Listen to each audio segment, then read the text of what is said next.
It's too hot.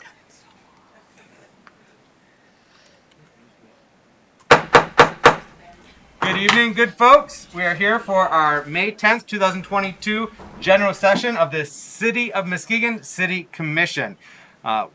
We will begin with prayer, followed by Pledge of Allegiance, and then we'll get into our agenda. But before we do all that, I just wanted to let you all know with regard to public comment, if you'd like to address the City Commission during a public comment period, you may complete the comment form at the back of the room and submit it to our City Clerk and Mish.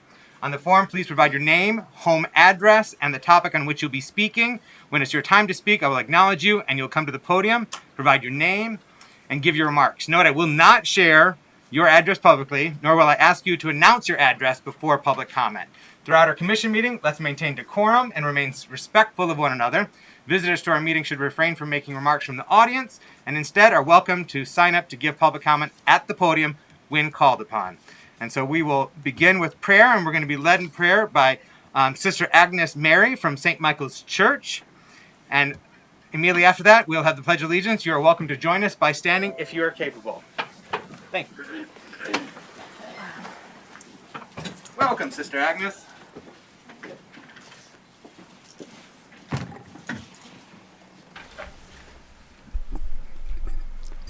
Heavenly Father, we ask your presence at this City Commission meeting tonight.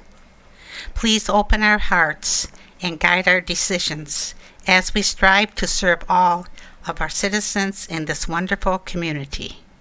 In your name, Heavenly Father, we pray. Amen.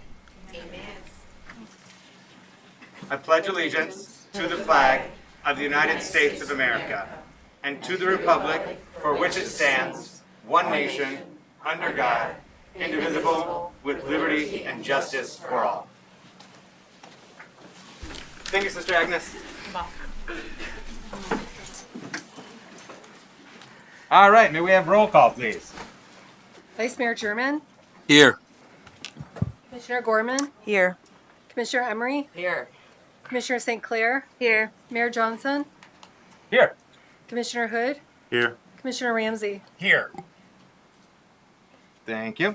Before we get into public comment and agenda items, we do have our County Commissioner, Marcia Hovey-Wright here, presently District 2. That is changing for next year, but presently District 2 of the County Commission. So giving us some updates on what's happening with our county. Welcome.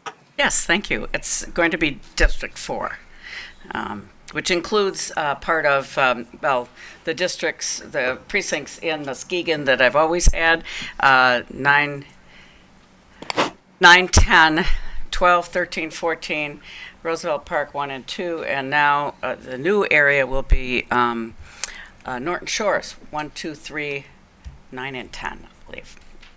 Okay, so just to catch you up on what's happening in the county, you probably know that the Dune Harbor Park is open. It's the grand opening is going to be the 19th at 3:00 at the Seminole entrance. So there's a area for parking. I'm not sure how much it's been developed. The plan is to have bathrooms, signs, and a parking lot. And then the further development, we'll be including a lot of public comment. And so please keep an eye on the Chronicle for when that's going to occur. I don't think they've named the date. But the opening is the 19th, 3:00 at the Seminole entrance. So if you haven't seen it, how many have seen it? How many have been there? It is the most beautiful park, I've got to say. It is just gorgeous. And we are going to try and keep it natural. So there's fishing. You have to throw the fish back. There's no biking. There is, of course, hiking, and it's a good long hike. It takes a while. And we'll see what else is developed as we get some input from the public. The other big development at the county is that we're going to be moving to Baker College. The Baker College that's by the MCC. It'll give us a lot more space. We'll even be able to lease out space for nonprofits. Baker is going to stay there for a couple of years. They're leasing space from us. And amazingly, it would have cost twice as much to renovate the current Baker College where we are, where that used to be residents. That would have cost $20 million, and we're buying the much better condition facility for less than half of that. So you can't, and it's all done with COVID money. Just a couple things that I'm planning to work on currently and ongoing. And one is that I'd like our county to be a leader in responding in a responsible way to the problems of climate change. We've already met with a man from DTE who was educating us about electric vehicles and how, right now what we need to do is expand the plug-in, the charging stations. And that can be done with COVID money as well, and a lot of other grants. And then move to, as we replace vehicles, and we're always doing that, look at whether it makes sense to buy or lease electric vehicles.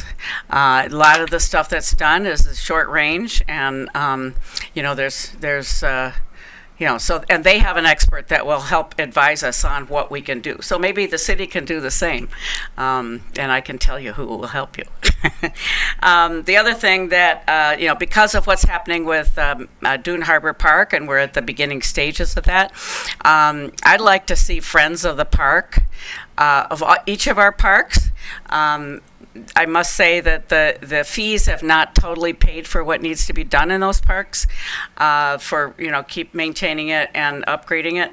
And if you have friends groups, as I've learned from Ottawa County, they keep a good eye on it, and they help generate interest and revenue for doing the needed changes. So those are some of the things that I'd like to see happening. Today, we're looking at. We've been experiencing in our prosecutor's office and sheriff's office a lot of turnover, people that go to neighboring counties to get significantly higher salaries with not so much of an overload of their day. And so we don't have solutions yet. We're just beginning to look at it.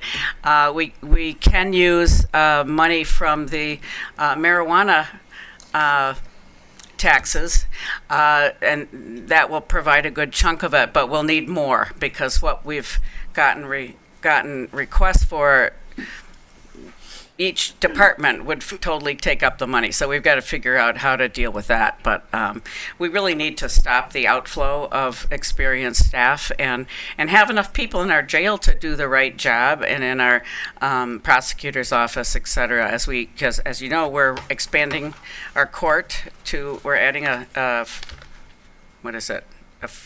eighth courthouse? We're adding a courtroom, and that means a lot more staff requirements from both prosecutor and the sheriff. So they're just some of the things. I don't know if you have any questions on anything. Thank you, Commissioner Javier Wright, for those updates. Yeah. Commissioners, do you have any questions for our county commissioner? One of our county commissioners? No? Commissioner Ramsey, did you have something? Nope. No? Oh, okay. Can I address the election?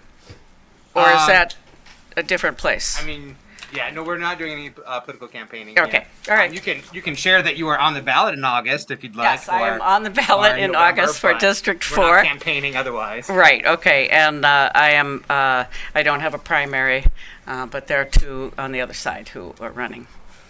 So. Thanks so much, Commissioner Javier Wright, and I'm excited for the good works that the county is doing with that new Dune Harbor Park and the electric vehicle infrastructure. That's wonderful as well, and hopefully we can find ways to partner, and the new opportunities that may come from your relocation from moving from Apple out to Baker College. So exciting opportunities there as well.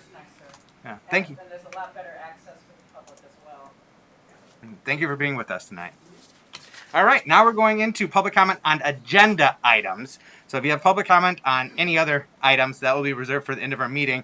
But public comment on agenda items. And right now we have one person. There's still time to submit a comment form if you'd like to speak on an agenda item. But we will start with Sean Perry, who wishes to speak, joining us from the NIMS neighborhood. Welcome. Wanting to speak on the Shoreline Drive engineering services that's on the agenda, otherwise known as the road diet pilot. Yes, so I watched the video, and I know the mayor's been gracious enough to have conversations with me, but I still would like you to really consider what the purpose of what you're doing is, because it smells like it's a little eminent domain where you're going to take over some land so that the city can make a bunch of money. And in the meantime, the people that live on Muskegon, I know that they don't believe they're going to go on to Muskegon, but I know I'm going to. All of us that work at the county building, we're going to take Muskegon Road instead of getting caught up in traffic. And then you're putting us back into neighborhoods. And I'm concerned about that because I live on probably the busiest neighborhood road in this town, which is Lakeshore Drive between the Coles plant and Laketon. That road, you just put up stop signs, great, but now we have, as soon as they stop at that stop sign at Southern, it's all the pedal down to the metal and off they go. And you think it's dangerous to try to cross the road here with traffic lights. Imagine what it is like for us on Lakeshore Drive. I don't think anybody lets their kids play out in the front yard, and it's nerve-wracking. And that's what you're going to get. That's what you're going to get on Muskegon Road, where these people have just paid all this money to renovate their homes. That was blight homes that have been remodeled and renovated and lots of money put into them. And then Webster, which we know that the association has put lots of money into. So I'm asking you to reconsider. There's other options than the diet program. There is a tunnel that you can put underneath at 3rd Street. 3rd Street's your bad area, according to the video. And I will challenge two things. None of those fatalities they talked about were hit and run. A car hit a pedestrian. And there is very, very little police traffic on that road. I mean, I don't see it. And the last thing I'm going to say is, for years, we had summer celebration with thousands of people walking across, and we have the parties that we have now at the Heritage Landing, and we are able to maneuver that. People are able to maneuver that. There's other options than to do what you're proposing, because once you take it away, you're not going to give it back, and that is a partly owned state road, correct? And so the state helps pay for the maintenance of that road too. It's not city dollars that all go into it, as they were saying, more expensive to maintain.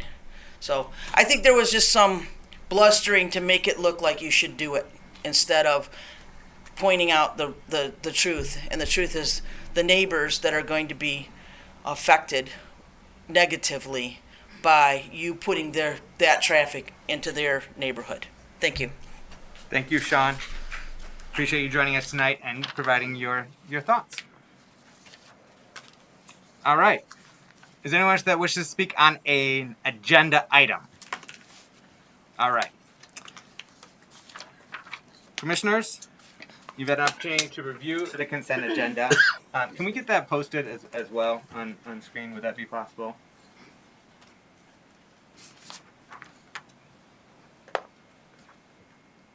Thank you. Commissioners, you've had an opportunity to review the consent agenda. Are there any items that you wish to have removed for separate consideration and vote? Vice Mayor German. Yes, thank you, Mayor Johnson. Item D as in David, item E as in Edward, and item H as in Henry. All right. Any other items, Commissioner? Commissioner Emery. Item G. All right, so we got D, E, G, and H. Any other items, Commissioner? No? All right, I would entertain a motion to accept the consent agenda as presented minus items D, E, G, and H. I move to approve the consent agenda as presented, minus items D, E, G, and H. Did I hear you add in a C? No. Oh, okay. D, E, G, and H. I was like, are you adding another one? No. Okay. Support. All right, we have a motion by Commissioner Gorman, supported by Commissioner Ramsey, to accept the consent agenda as presented, minus items D, E, G, and H. Roll call, please. Unless there's any discussion. All right, none. Roll call, please. Commissioner Gorman, Yes. Commissioner Emery, Yes. Commissioner St. Clair, Yes. Mayor Johnson, Yes. Commissioner Hood, Yes. Commissioner Ramsey, Yes. Vice Mayor German. Yes. Motion passes. All right, thank you. And the sale of 535 Yuba Street, Vice Mayor German. Yes, thank you, Mayor Johnson. I move to authorize the co-coordinator to complete the sale of 535 Yuba Street, described in the attached purchase agreement, and to have the mayor and clerk sign the purchase agreement and deed. Support. All right. We have. Sorry, my packet's not linked.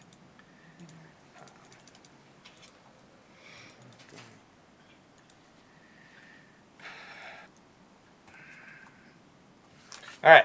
We have a motion by Vice Mayor German, supported by Commissioner Gorman, to authorize the code coordinator to complete the sale of 535 Yuba Street as described in the attached purchase agreement, and to have the mayor and clerk sign the purchase agreement and deed.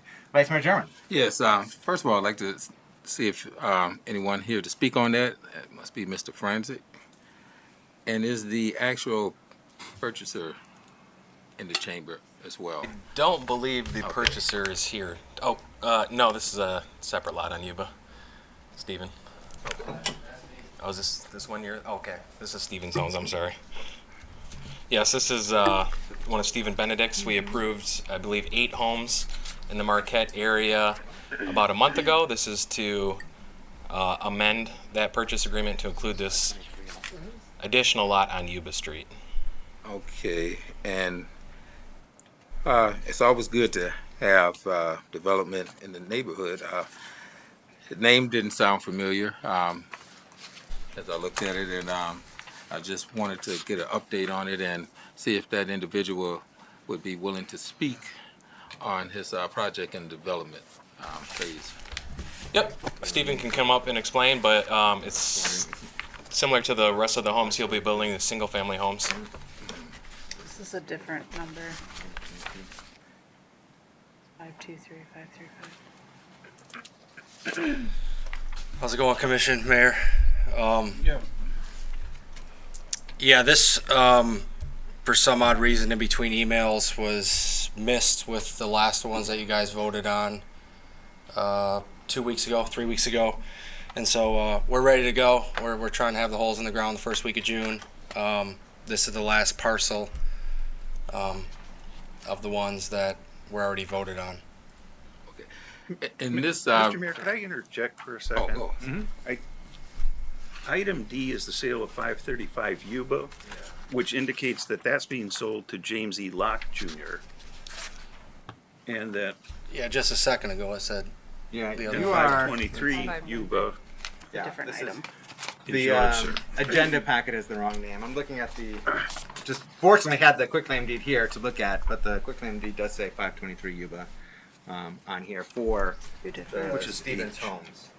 Yes, which is item H. Oh, okay. We're looking at 5. See, my screen's 520. Okay, yes. So this is not your item. okay. Was mine in the consent or was You are. Yeah, you're under 523. Yours to get back. This is 535. So this home buyer or person interested in buying this lot is not here tonight, but they do intend on purchasing it and building a home for themselves. They will not be selling it. It's owner occupied. okay, I guess there's nothing more that I have. I just wanted to get some feedback from the new neighbor in that neighborhood, and it's always good to see some development. And also, because I will be getting these questions also from the Jackson Hill Neighborhood Association as well, when any type of development goes on in those neighborhoods. So I just want to be able to brief them on that as well. So, all right, thank you. Friends. Thank you, Vice Mayor German. Commissioners, do you have any other questions? All right. Thank you, Ms. Franzik. We'll go to roll call, please.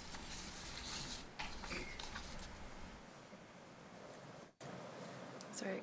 Commissioner Emery, Yes. Commissioner St. Clair, Yes. Mayor Johnson, Yes. Commissioner Hood, Yes. Commissioner Ramsey, Yes. Vice Mayor German, Yes. Commissioner Gorman. Yes.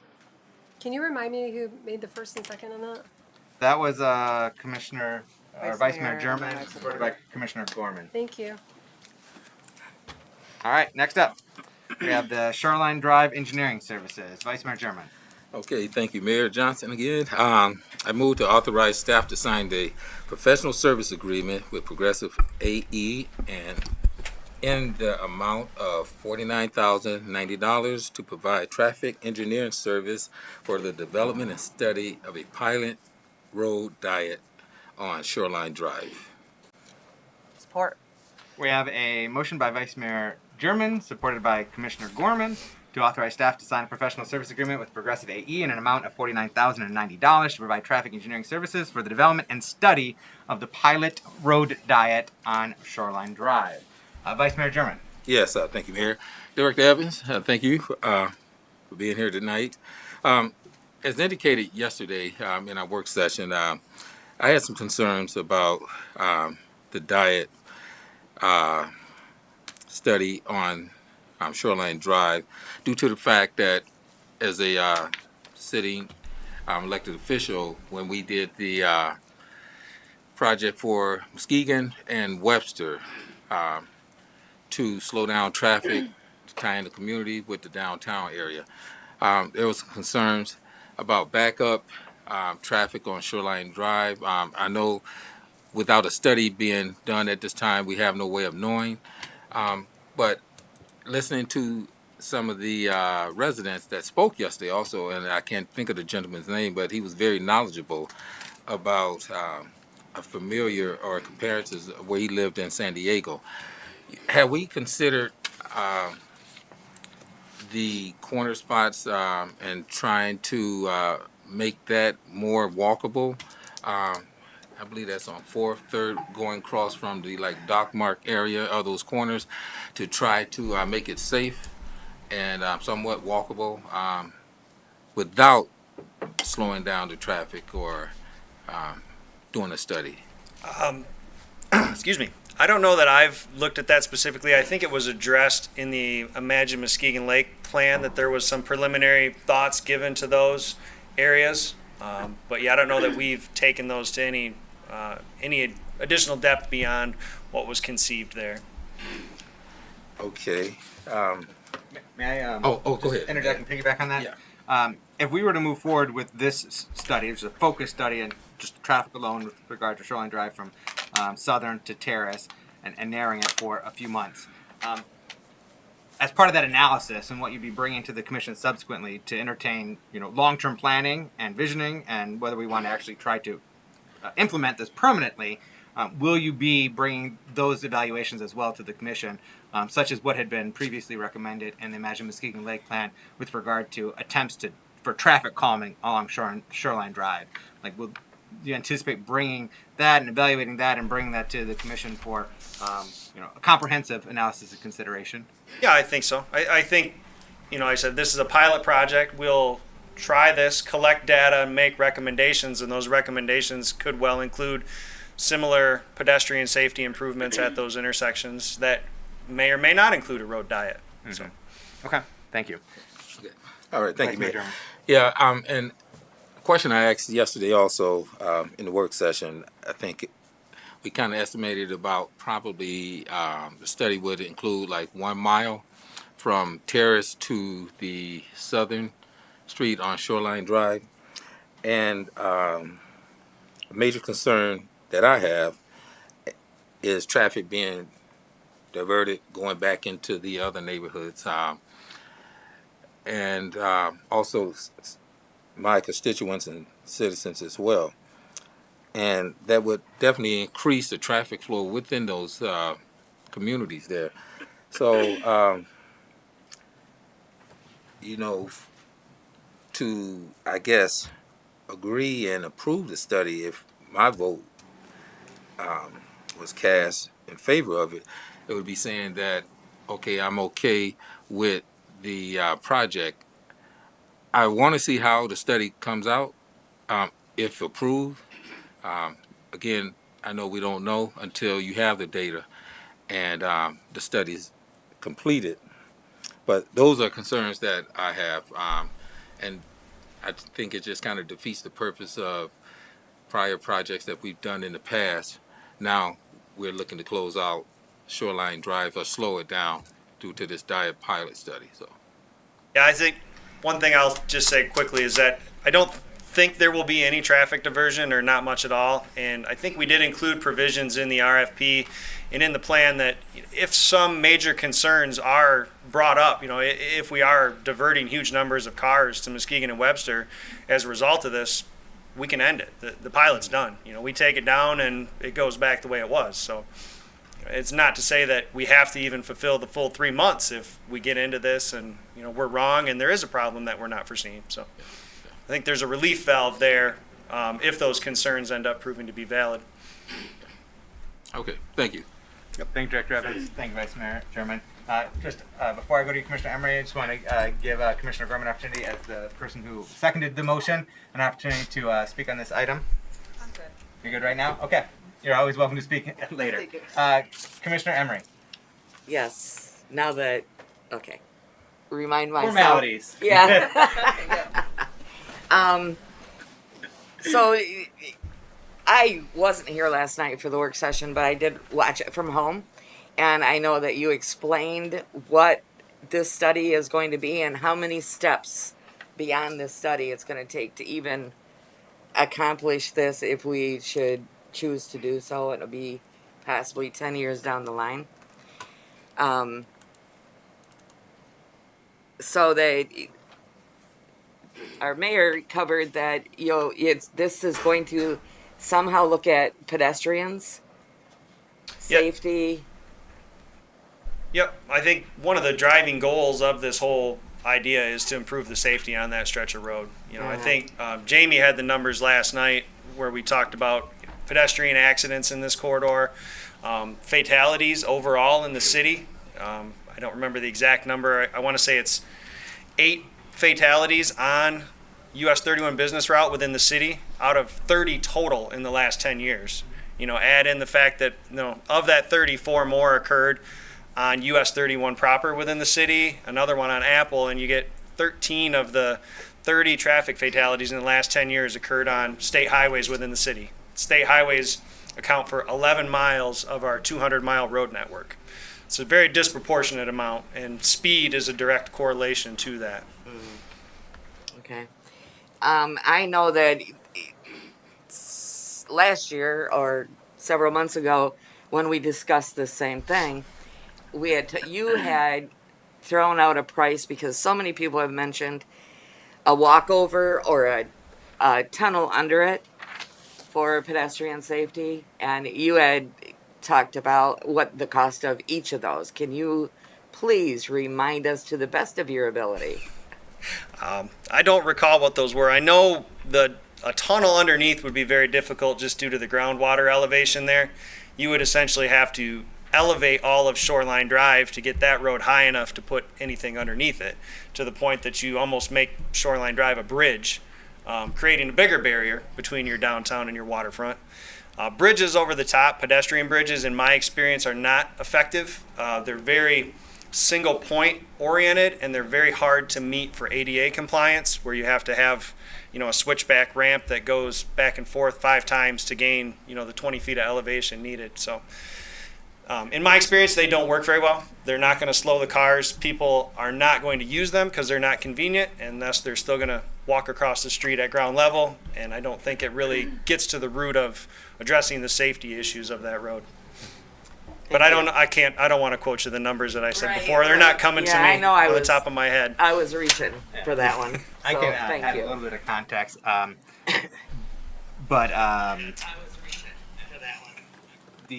You're absolutely right with those pedestrian bridges. One of the other issues that we experience with the pedestrian bridges along Shoreline Drive is the railroad. And so not only having to get approval from them, but making sure that we have enough clearance beyond there. So we'd have to go on the other side of that, which inhibits our possibilities for pedestrian bridges. But I think, if it were stairs or back and forth ramp, it wouldn't get used as well as we'd like. But an alternative, which had been explored, and this is where I'm providing some additional context because I was part of a group that was looking at that number of years ago. This was probably about 7-8 years ago, looking at putting essentially a ramp across Shoreline Drive, and it was going to be coming from 9th Street to in front of the Y Boys and Girls Club area, and it was going to be a shared use path with grass on the shoulders, and it was going to allow people to walk, bike, stroll, across Shoreline Drive there. And looking at trying to get a Tiger grant to support that. That was like 8 years ago, and the bill then was about, I think, if I recall correctly, $7.5 to $8 million at that time. And so I'm sure we'd be looking at north of $10 million now for that one access point. Whereas if it turns out that the Shoreline Drive diet is effective, that it would improve access along the entire stretch and not just at one point at that ramp. And we probably can do it for less than the cost of that one ramp too. Pretty sure about that. From my conversations with you in the past, our assessments is that we can do it for less than that cost of one ramp if we were to do it. And we are not making a judgment tonight on the long-term implementation of that project itself and making it permanent. We are being asked to do engineering services to conduct a study this summer, a temporary study, so that we can get the data and the analysis to help inform our long-term planning and decision making. Commissioner Emery, do you have any follow-up? No, I do not. I guess the only way that we are going to know the answers to many questions is to do the study. Yeah. And like you said, we could pull the plug at any time. So it's only a test, people.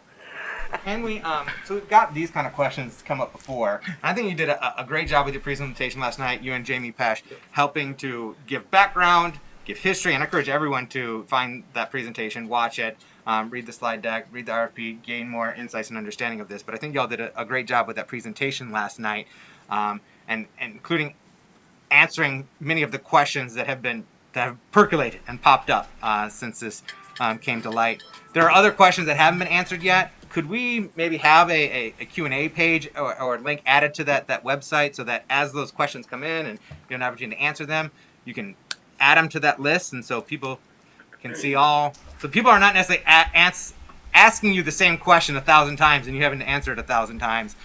Putting up Q&A on that web page as well. Yeah, we can certainly look at that. I think I think they just managed to get the page launched up in public this afternoon. So yeah, it was nice. I definitely like an opportunity to make some tweaks to it. You included the YouTube for the presentation as well, which I thought was helpful. So thank you for doing that. Folks on this side of the dais, do you have any questions or input on this item right now? Commissioner St. Clair. I will say that I have received a lot of input from the community on this, and it's been a pretty broad range. There have been some people who are vehemently opposed, and there are some people who are really very enthusiastic about this idea and just exploring. I think that the only way that we're going to know is to do a decent in-depth study to see if this is going to be a problem.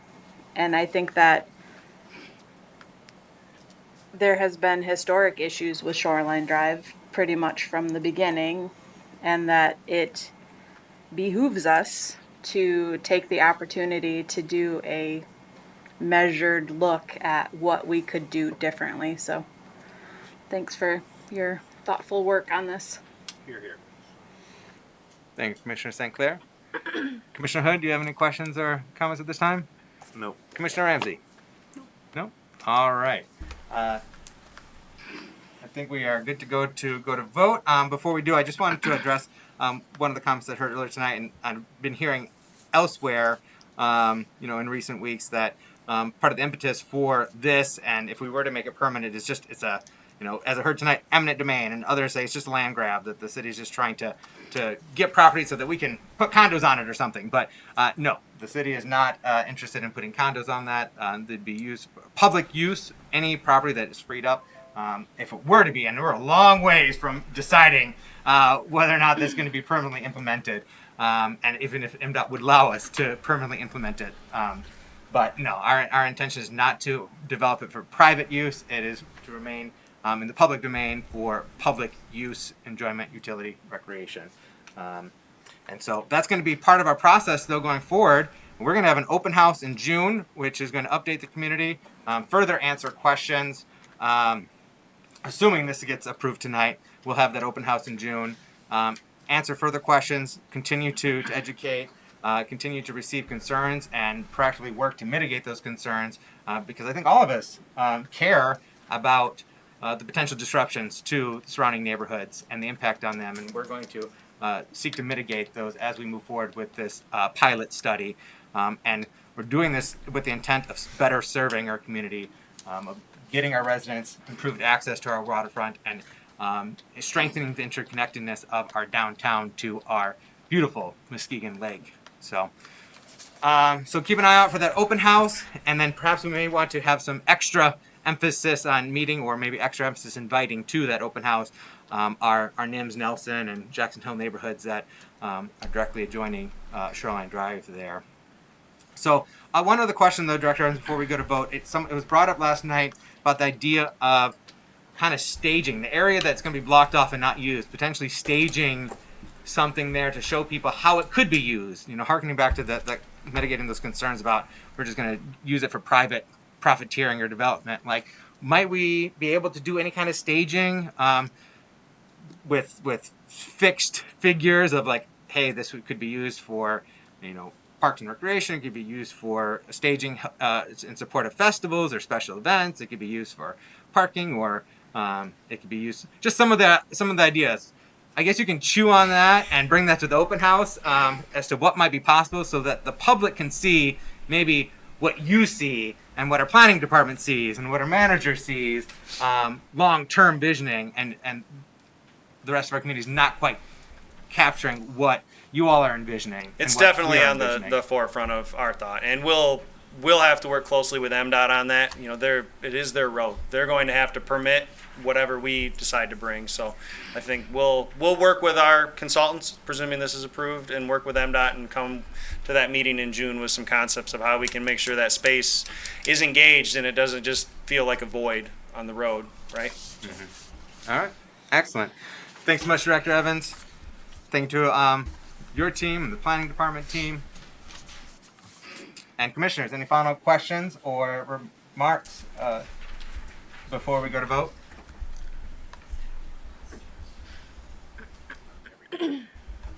Madam Clerk?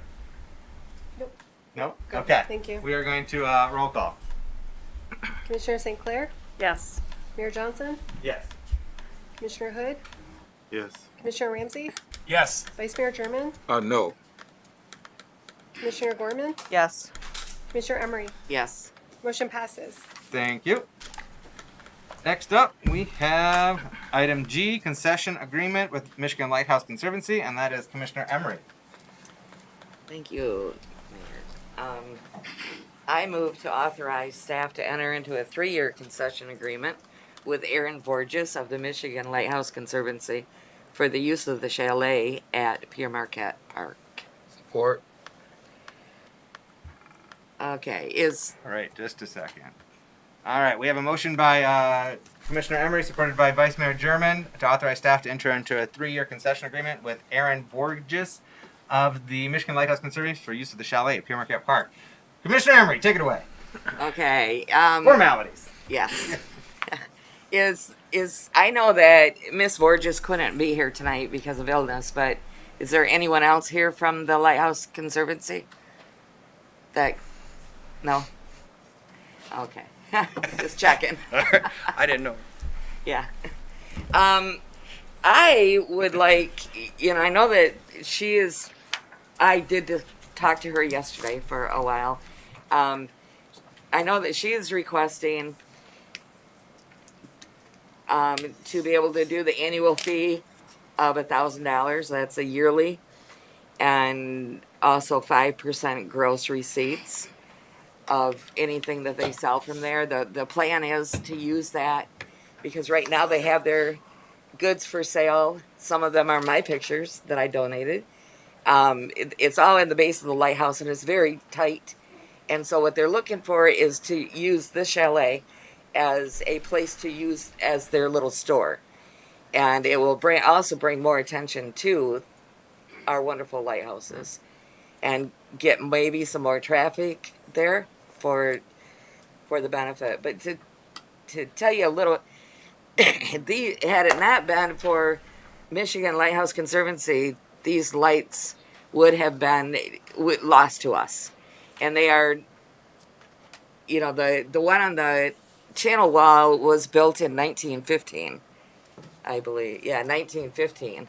And so it has our hearts. I mean, can you imagine our beach without the lighthouses? I can't.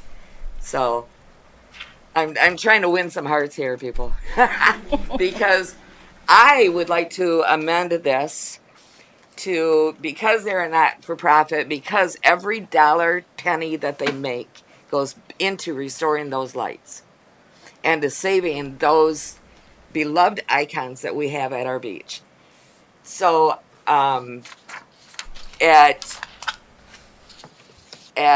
it would take them 250 climbers up the light at $4 a climb is what the cost is to earn that $1,000. That $1,000 is not much to us, but it sure is a lot to the Conservancy that's trying to save our lights.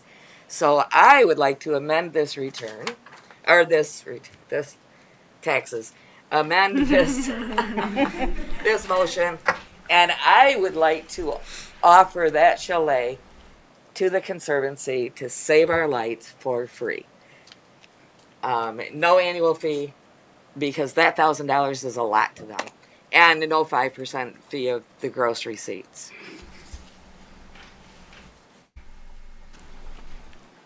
Are you making that motion? I am making that.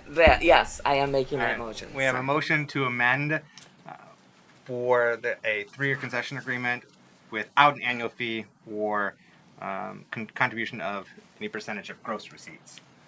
Support. Okay.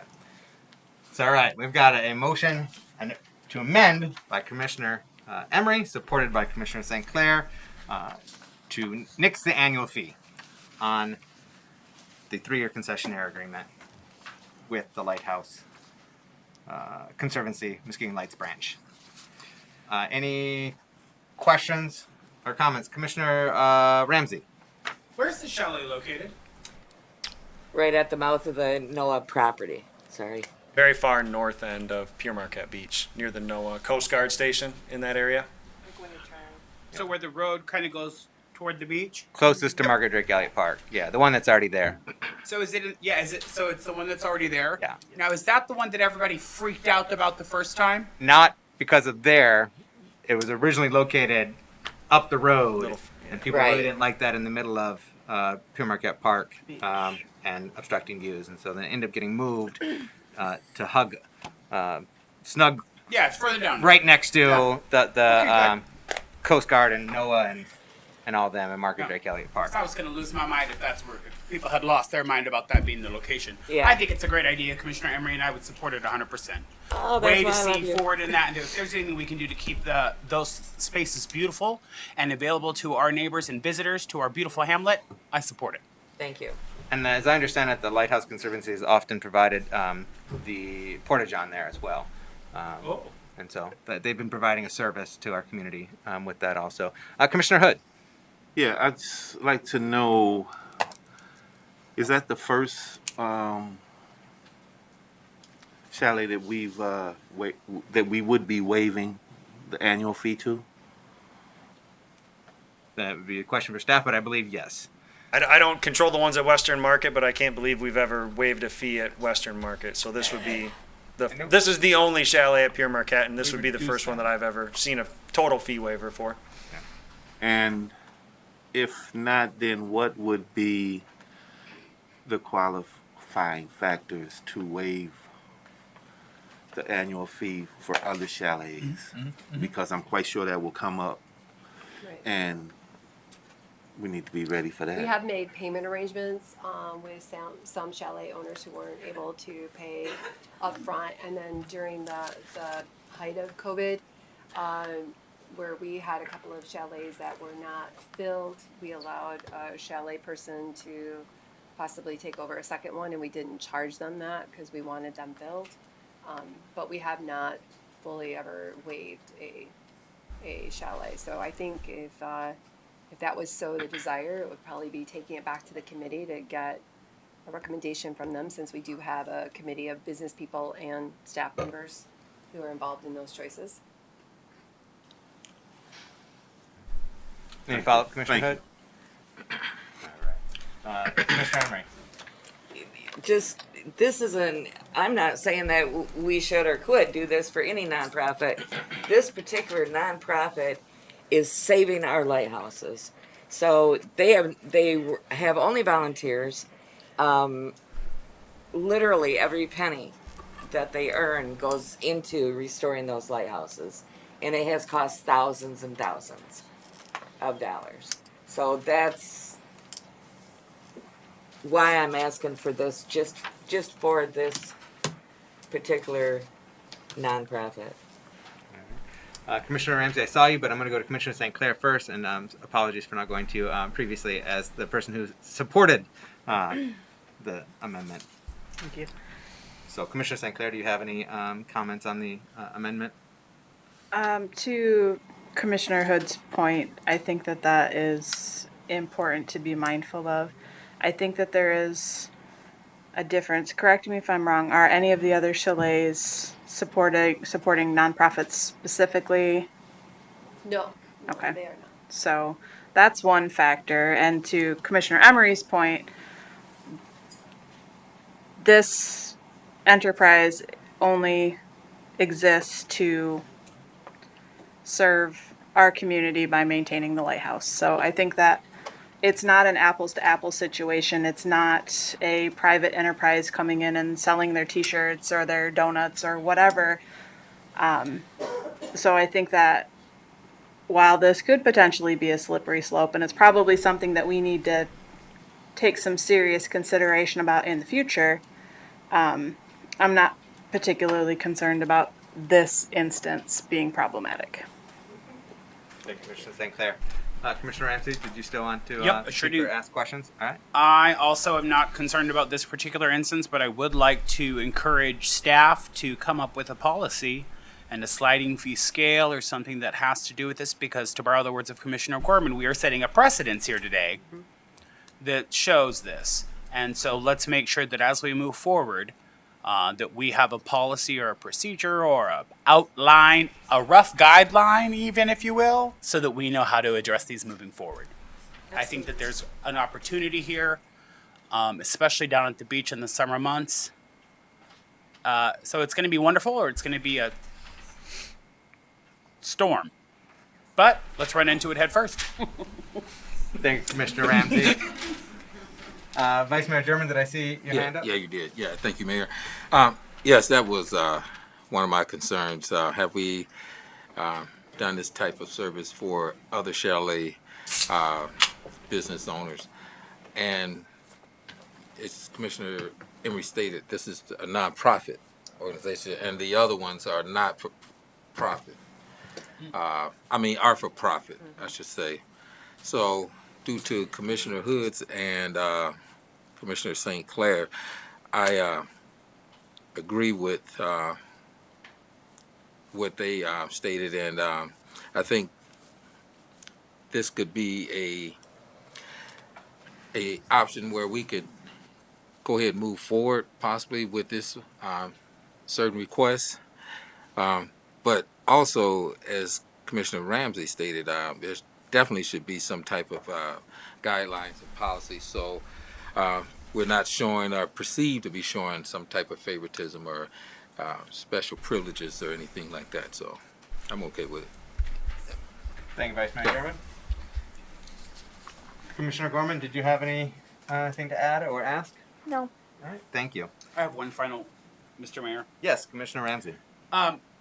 Commissioner Emery, would it be, and this might help us with the mitigation of setting precedent, do you think that it would still be of value to the institution if instead of the annual fee, we waived and then took the 5% of receipt which would be way less.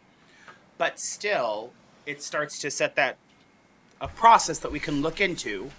It doesn't show favoritism, as Vice Mayor German said, and we can call that a pilot to then reevaluate at the end of the first season. So while I support the first thing, this might be a great option too, so that we... So you're saying waive the rental fee, but still charge the 5%. Because we were going to originally waive the 5%. Right. Yeah, I think that would be absolutely fine. And then you we know, can like look at that as she a didn't pilot. ask for this. I asked for this. Yeah, no, absolutely. And I thank you for doing that, because that's something I do all the time. I know. Did she, though, she understood this coming into tonight? Yes. That 5% was going to be waived and $1,000 would be paid. So that was her comfort level. I would be, personally, would be hesitant to reverse that and say, no, you're going to be paying 5%. Right. And waiving the 1,000% without conferring with the person applying for this in the first Right. So case. I would like to table this and have conversations about it and really give staff a chance to do some not us have conversations. Let staff talk to the Lighthouse Conservancy and see what's there. But I think that this is a total valid request. So I would support waiving the fees entirely on the $1,000 and the 5% on this chalet. One, it's not been occupied. We didn't pay for the construction of the chalet, unlike the ones downtown. We pay for that, maintain that. We didn't pay anything for the creation of this chalet. And it is right next door to, or very close proximity to the Lighthouse Conservancy. They've already been providing a porta-john there as a service to our community. So in a sense, you could say that's the fee that they're paying for this. With regard to, and I completely respect and appreciate the concern about any potential favoritism being perceived, and the need for guidelines or some kind of policy going forward, because I don't think that we want to get into the habit of making our chalets available freely, even as greatly intentioned as all of our nonprofits in our community are. Our chalets have a purpose, which is to support entrepreneurs and incubation space for local entrepreneurs, not our nonprofits. Now, we may want to consider designating one of our chalets in our Western market for a rotating nonprofit each year, in which case nonprofits can say, yes, I would like to operate at it. Because I've heard from nonprofits in the past that would like to operate and have a presence at our Western market chalets. And so perhaps we designate one and say this is going to be for a nonprofit, and it's a lottery system, so to speak, of which nonprofit gets to go in there. But that, I think, is something for further consideration. It's not something that we're going to necessarily decide on tonight. There's a lot of different ways to approach that to support our nonprofits in our community. But commissioners, what is the pleasure of this commission, and how do we proceed? We want to vote on this amendment and then the underlying motion. I'd like to table it. I also would like to, I'll say one last thing. I would like to kindly remind my colleagues the situations that we have been in before when we set precedent or when we give money to agencies and organizations and then it opens a floodgate that we never intended to. So I think because of this wonderful idea that there's an opportunity for us to better serve our nonprofits here in our community and that we should table this, understanding that, we want to give them, we know that we want them to occupy that chalet. So let's just figure something out, run a pilot, see what works for us and what works for them. And then let our community benefit from it. Right. Is that a motion, Commissioner Hood? It's a motion to table. Support. And we got a motion table by Commissioner Hood, supported by Commissioner Ramsey. There's no discussion on this, so we're going to straight to roll call. Commissioner Oh, Hood? do you have a table to a particular date? Do you want to table this 2 weeks hence to May 24th? Sure, yeah. I mean, if you guys can have the conversation, we can send an email tomorrow. Is that okay, Commissioner Hood? May 24th. All right. Support. All right, we have a motion to table to May 24th by Commissioner Hood, supported by Commissioner Ramsey. Roll call, please. Commissioner Hood? Yes. Commissioner Ramsey? Yes. Vice Mayor German? Yes. Commissioner Gorman? Yes. Commissioner Emery? Yes. Commissioner St. Clair? Yes. Mayor Johnson? Yes. Motion passes. Thank you. Great job. All right. Excellent. Moving on now to item H, sale of 523 Yuba Street. Vice Mayor German. Okay, thank you, Mayor. I authorize the code coordinator to complete the sale of 535 Yuba Street as described in the attached purchase agreement and to have the mayor and clerk sign the purchase agreement in deed. Support.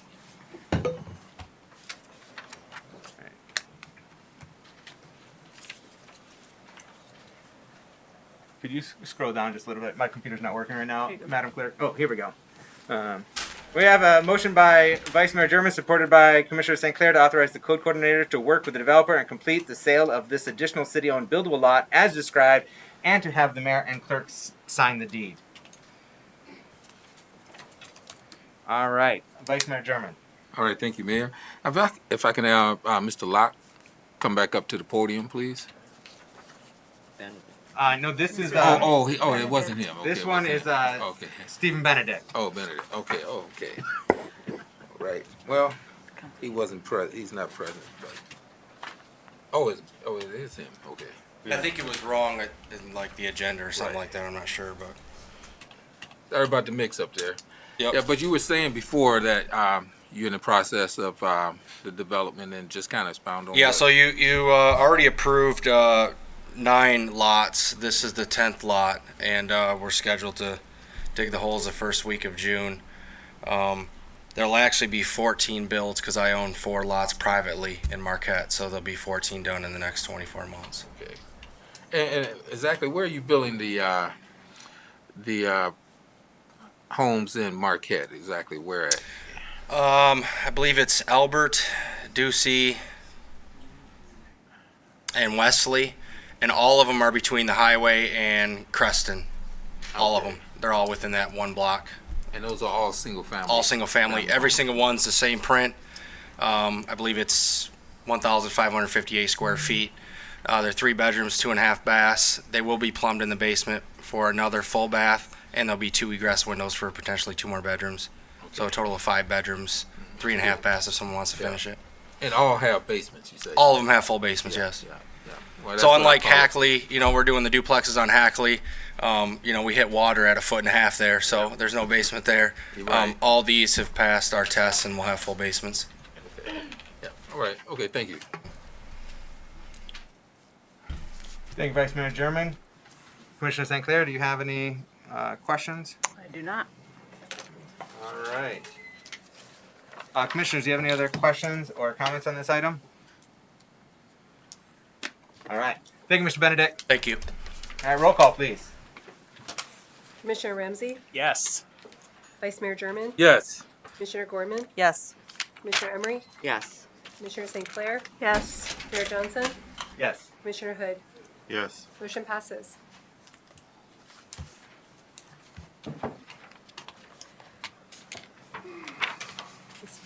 All right. Now we have public hearings for commercial rehabilitation certificate, 130 East Apple Avenue.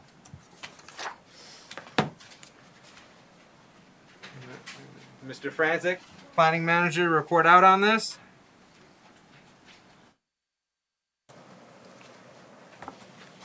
So this is for the former West Michigan Therapy Building on Apple. This commission approved the district about a month ago, and our tax abatement committee met and went over the scoring matrix, and it came out to recommend a duration of 3 years. Thank you, Mr. Franzik. I would like to state it is the minimum we go to. They just missed out on a couple things. The tax incentive map, they are right next door to it, so they were just left out of it. They missed a point, which would not have gotten them to the next step, but it would have made them 1 point shy. So there may be a little wiggle room there. I believe the group would like to speak on the length of the abatement. Okay. Commissioner Ramsey. Mr. Franzik, are you suggesting that we should also look at the opportunities for a little more wiggle room? I think so. This is the first one we've done under the tax abatement, the new tax abatement policy that was for an investment that wasn't in the multi-millions. Uh-huh. So this one scored a little lower, I think, than we probably would have anticipated. And this is, a local group here that are reinvesting into an older building that was becoming dilapidated. So, I think our tax abatement policy is pretty good, but it probably could use some tweaking, or maybe we could be a little more lenient, when it comes to a year here or there. So what I'm hearing you say, Mr. Franzik, is that there's definitely an opportunity for us to look at enhancing our tax abatement policy for local businesses, especially small businesses, going into spaces that they're rehabilitating in areas that truly need it. Yes, and this also did score the additional point for being either minority owned or operated, managed as well. So it does hit that criteria. So there was a lot of different criteria that we had under the scoring matrix, and I think we did a pretty good job. But I think this one maybe proves could have tweaked it a little bit better, maybe. Final follow-up, and then I'll stop, Mr. Mayor, I promise. Yeah, certainly. Mr. Franzik, if you were going to assess this yourself and assign a number to it for abatement, what would that number be? Going rogue on my own here without the group, 5 years seems reasonable to me. I talked with the group. I think they're amenable to that. Great. I think you know what I'm going to do next, so Thank you, I'll let someone else do it. Thank you, Commissioner Ramsey. Yeah, and that is the discretion of the commission. We've created these policies and guidelines to help inform our staff to make those recommendations to us on what the appropriate length and duration based upon the different scoring criteria. But ultimately, it is the discretion of the commission whether to concur, deny, modify, approve. So before Commissioner Ramsey proceeds, well, actually, we don't even have a motion yet, underlying motion. So we still need the underlying motion, and you can incorporate that into it. So let's. Now that I got my computer working again, hallelujah, let me get to this item.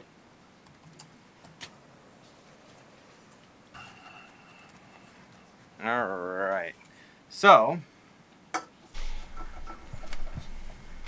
we have a motion to close the public hearing and then do your magic with the rest. Yes. I motion to close the public hearing. And I motion to approve the issuance of a commercial rehabilitation certificate. oh, I'm sorry. Yes, thank you, legal counsel. What happened? What did we do? Discombobulated with my computer issues, but we need to first welcome the public to give comment during our public hearing. So, and anyone involved with the application, you don't have to speak during public hearing. We can invite you up after the motion has been made for you to speak. So, anyone not related to this request wish to speak or give comment. All right. So we had created the commercial rehabilitation district a month ago, just over a month ago, so that we could accommodate applications for such permits. And this is with Forest Tax Accounting expanding their business and growing with Muskegon.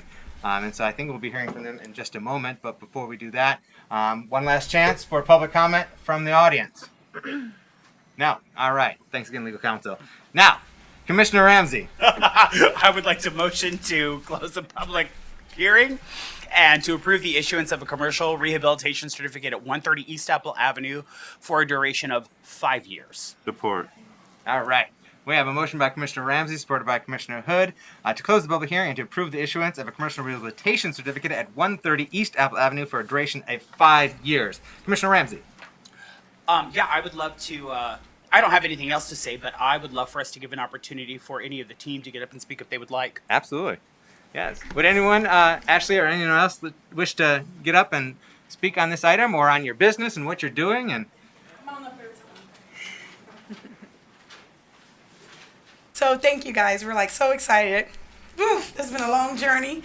We attempted to buy this building 9 years ago. Unfortunately, due to whatever, we were not able to get this building. Over the past 9 years, we have placed 5 bids to get this building, and finally last year November we wore them down. So we're so excited about that. It's no secret I hate public speaking. I normally have to do all the talking, but we are excited to be a part of the city of Muskegon, downtown Muskegon. I am not a Muskegon native. I am from Mobile, Alabama, and I love this city. I am a homeowner in the city of Muskegon, so it was important for me to have a business in the city where I reside and where I raise my children at. So thank you this is going to help us immediately hire 4 additional staff members that we need to, like, right now. We're sitting on top of each other. So thank you, thank you, thank you. And I'll just let Miss Talonda Haver do what she does best. She summed it up. Thank you so much. I would just like to. I know that the last time you guys were all here again together en masse, you sat over there and you all wore matching outfits. I think that what you all do here every time you show up is amazing. And I encourage people watching at home and who have the idea to start a small business in the city in which they live to do so. And to find a team like this that is supportive and truly a team that shows up and shows out for these opportunities. I will have you all know that I have stopped using my previous text person and I'm going to enforce text. But I just think that it's amazing what you guys do and your mission and how you feel you are a part of this community because you are. So thank you for that. Thank you, Commissioner Ramsey. Commissioner Hood, do you have any thing to add? Nothing but I too thank you for your service here. I think I said that at the I think it was Land Bank Committee. And I know that you guys ran into a couple roadblocks when it comes to building more needed to be done than you expected. And it's just great that you persevered and we're going to make this happen. So thank you. Thank you, Commissioner Hood. Commissioners, do you have any other questions or comments on this item before we go to vote? Vice Mayor German. Yes, thank you, Mayor. Again, I echo what everyone else has said. Congratulations. Thank you for your business here in the city of Muskegon. Also, the good communication and relationship also from my planning and zoning director, Mr. Franzik. When I looked at the abatement number, and I'm like, wow, that should be a little bit higher. So I really appreciate our city manager, not city manager right here, our director of zoning and planning, Mr. Franzik, observing and working with you all and the service that you provided because you've been here for a while and it's well deserving. So congratulations and thank you, and I wish you much success in your endeavors. Thank you, Vice Mayor German. Commissioner Gorman? Yeah, just same. I want to say thank you, Mr. Franzik, for bringing that to our attention. And I know you ladies are going to be great stewards of the abatement, the building. I can't wait to see what you do. I drive by every day, and we're so excited. With your additional set, I know you guys did about 1,700 returns this year. I can't wait till that's like 5,000 next year. So anyway, very excited to have you closer to my neck of the woods. Invite you to join, come to a Nelson neighborhood meeting. We love to welcome you. Well, you're already there, but re-welcome you to your new space. And I'm just so excited to see what you guys are going to do. Thank you, Commissioner Gorman. Yeah. All right, we're getting ready to go to vote then. Ditto to everything that's been said by the members of this commission. We are so grateful to have your business in our community. Wonderful organization, good people. Thank you, Ashley, for choosing to make Muskegon your home of not only your family, but your business, and grateful for you to grow with our city. So thank you. All right, roll call. Vice Mayor German? Yes. Commissioner Gorman? Yes. Commissioner Emery? Yes. Commissioner St. Clair? Yes. Mayor Johnson? Yes. Commissioner Hood? Yes. Commissioner Ramsey? Yes. Motion passes. Thank you. Next up, yes.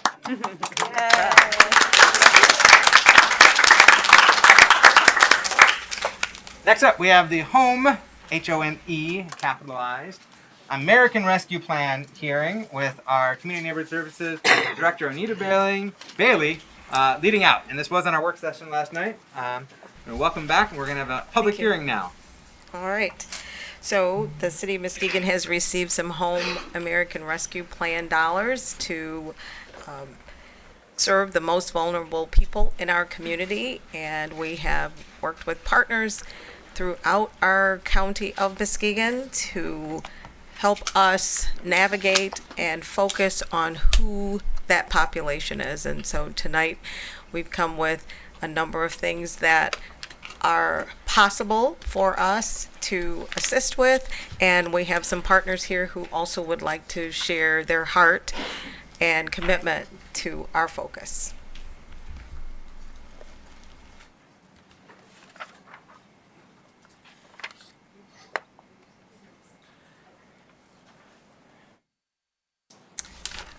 right.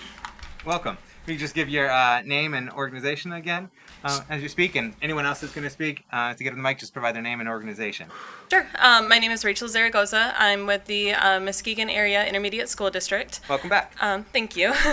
And I am the McKinney-Vento Homeless Youth Coordinator for our region of the state.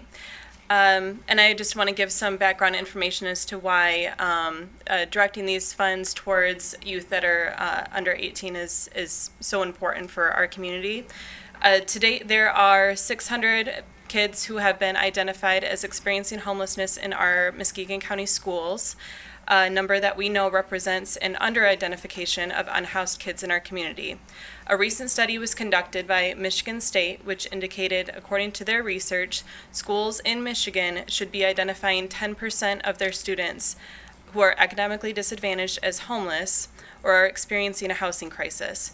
This year, for the 2021-2022 school year, our schools identified 16,096 kids who are economically disadvantaged. And so this puts our potential homeless youth count at around 1,609.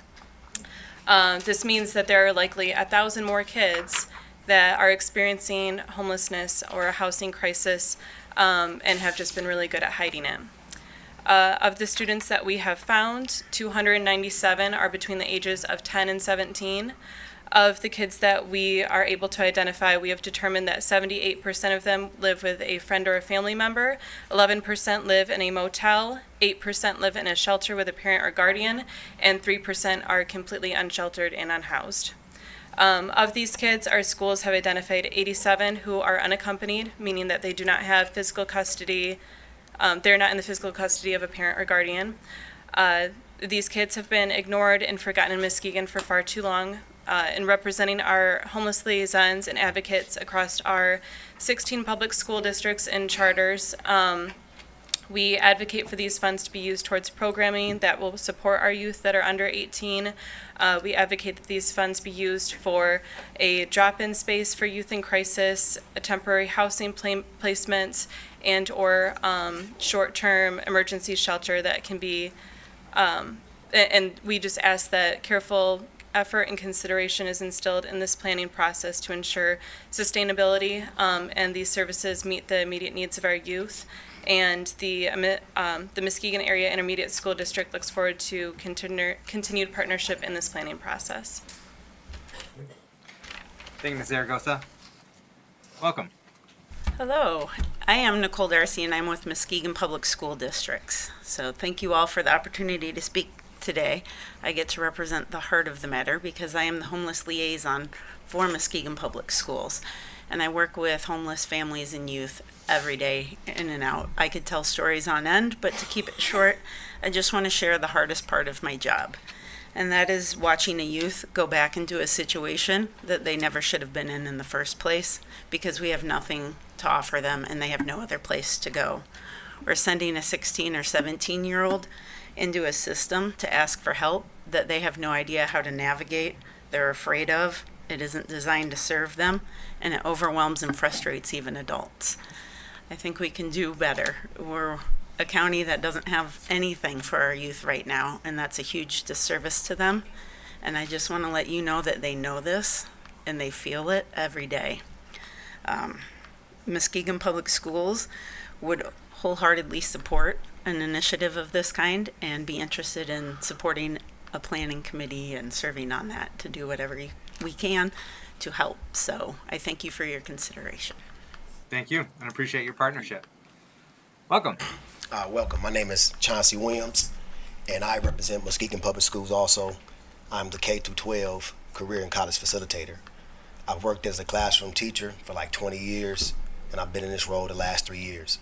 I don't have any notes in front of me, but I want to give you 4 words because when you talk about homeless youth in our county, Muskegon Public Schools represents almost the largest number.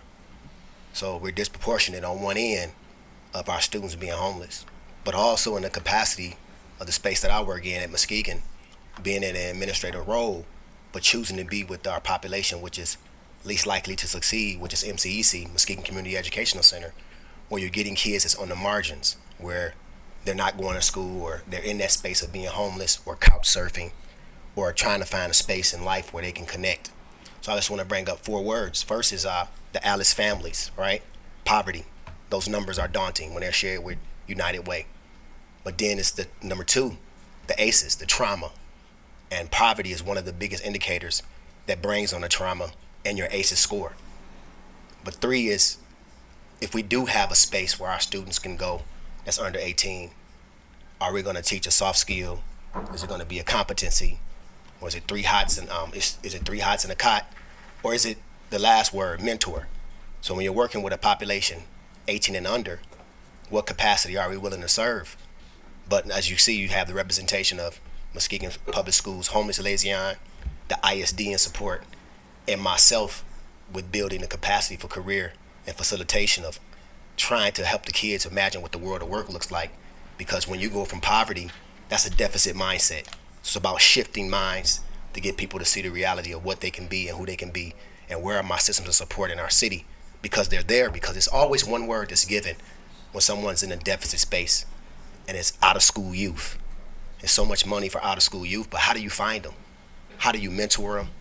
How do you build the soft skill and the capacity to work with them when we have all this data? So we're willing to help you do the heavy lifting. True partnership and collaboration is transparency and governance, and figuring out how can we watch Muskegon go. Thanks, Ms. Williams. Director Bailey, anything to add? No? Before we move on? No, I think we should just.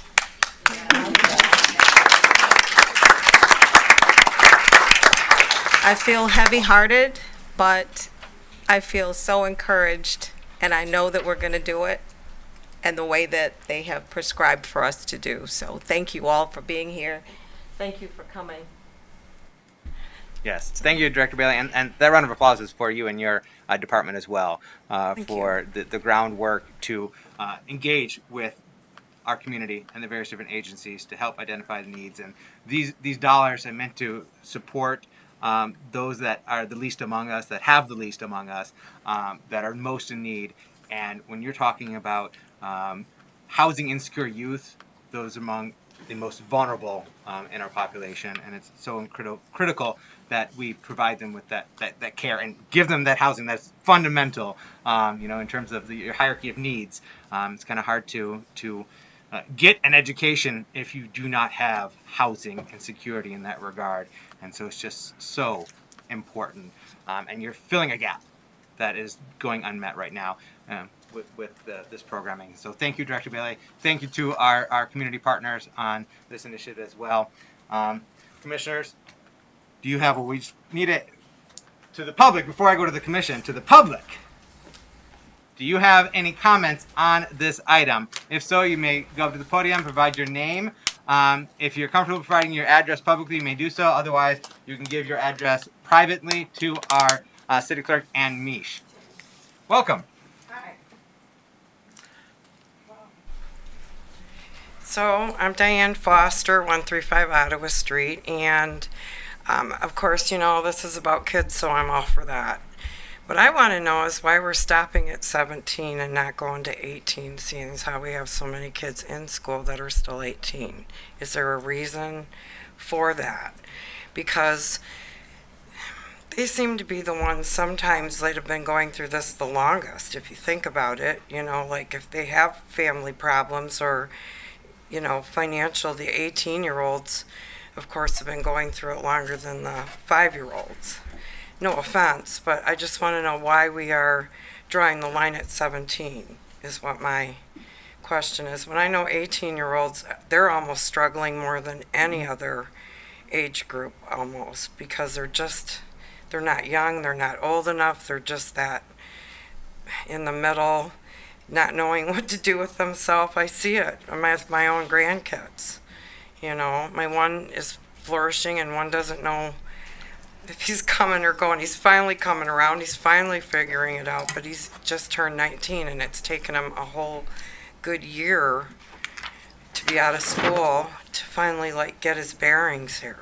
So I just would like to know why the the cutoff at 17. That's all. Thank you. Thank you. And we can get an answer. It's a great question. It certainly is. An 18-year-old is not exempt from the program or from our services. But what we have found is that the services and resources in our community are for 18 and older. So if you're 17, you can't rent. If you're 17, you can't do a lot of things. You can't rent a car. But there are so many things that are left off for any child who is not 18. No, but one of the things that I really want to share is that the 18-year-olds and up have so many other services, and those services we're willing to have resources for. So it's not that they can't come. No, they don't.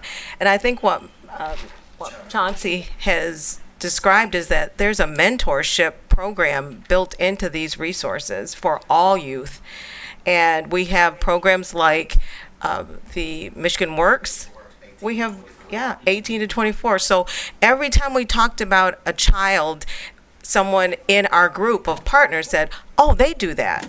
And then we said, well, what about this? Oh, they do that. And we were finding resources for everybody. But as soon as you said 17, it was like, no, you can't come here. You can't go to the men's rescue mission. You just can't. And so we were looking at that gap. What HUD told us to do is to find the most vulnerable. And what these three individuals and representing their business has showed us is that we don't have anything.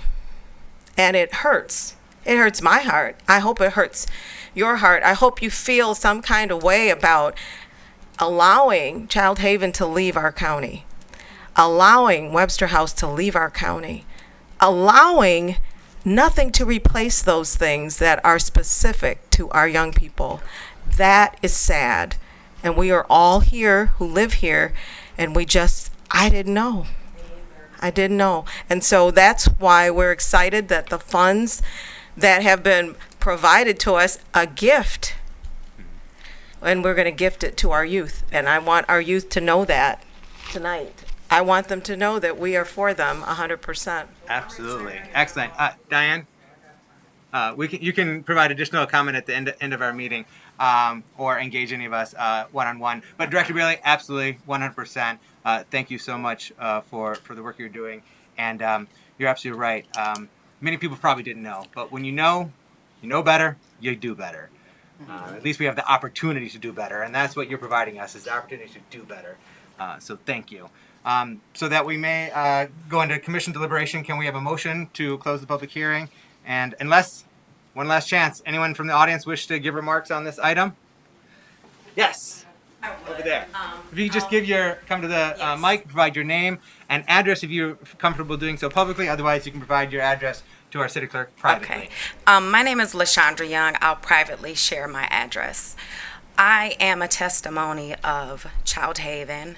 I went into the foster system very young. I was later adopted by a great woman in this community. She's also part of the Nelson Neighborhood Association. I won't say her name, but at 15 years old, I was displaced, and I had nowhere to go. So I went to Child Haven, and I met some great people there that set me on the road to success. So to the children out there that may be watching, there are resources. You can become someone great, a positive impact in your community. I'm living proof. Thank you. Thank you. Thank you.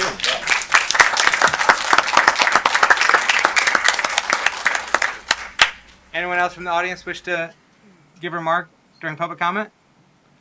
Or during our public hearing? No? All right. Oh, yes. Welcome. Just provide your, come up to the podium, provide your name and address if you're comfortable doing so. Otherwise, please provide your address privately to our city clerk. My name is Brenda Frierson Grider, and I want to speak on behalf of Mr. Williams right here. He might not remember me, but he touched my heart so many years ago. And I'm very emotional about it because I have adopted my nieces and Vice Chairman know also. And I was a single person. And believe it or not, I had 2 to graduate this last year. And I got 1 will graduate next year. And I got 2 will graduate right behind it. I want to add on to Mr. Williams. Mr. Williams has spoken at my church.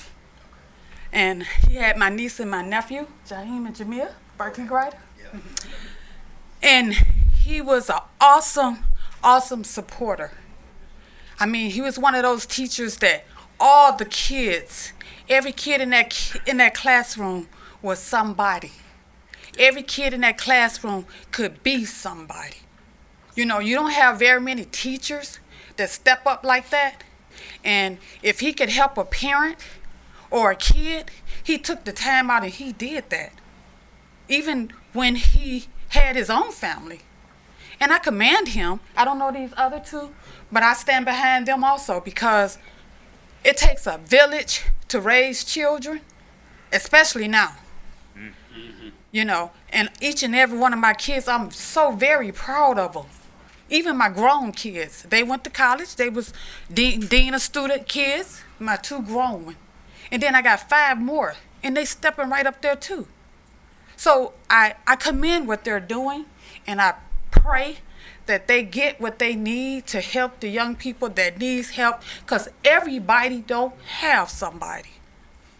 And when you got a teacher that every kid in that classroom is somebody, that means something. And we don't have a lot of that. We need a lot more of that, really, right now. I'm talking about years ago when he had my kids. But look at everything now. It's so different compared to then. But we still got people that are willing to step up to the plate for these children. And I commend you.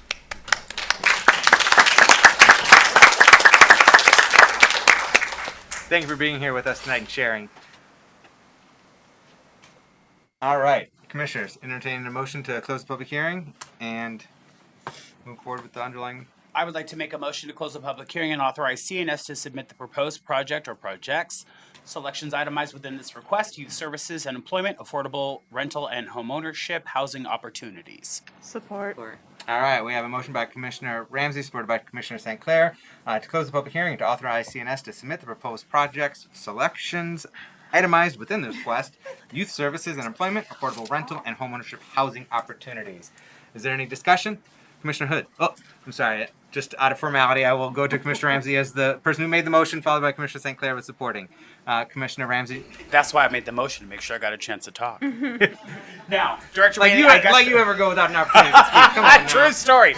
Director Bailey, I gushed over you last night. I'm going to do it again tonight. You and I have worked in housing in this community for many years together, and every bit of this is amazing to me. So congrats yet again, and to your partners and to our community. Yes. It's going to be amazing. I also would like to share with you that I spoke to Miss Moore at MLive for the Muskegon Chronicle this morning for several reasons, unfortunately, but this one a good one.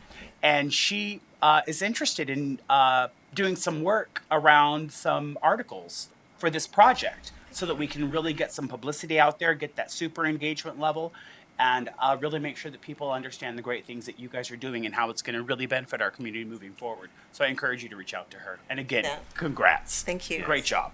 And hopefully that publicity will then prompt more community partners to Exactly. come work alongside us and bring resources too. Thank So you. we can make this sustainable. Yes. Indeed. Commissioner St. Clair? Thank you. As I said last night, this is the population that I work with in my day job, and that I do some quick math. I have worked with this population for 15 years now. And in the last 10 years, I have watched the resources disappear. Mm-hmm.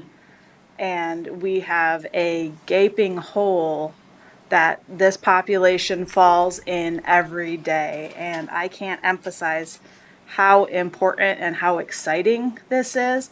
I'm the commission liaison for the Citizens District Committee for the CDBG block grant. And when Director Bailey talked to our group about this, I was immediately excited because there is such need. We have so many youth who are invisible homeless, straight up living outside homeless. 14, 15, 16-year-olds who are in terrible danger every day.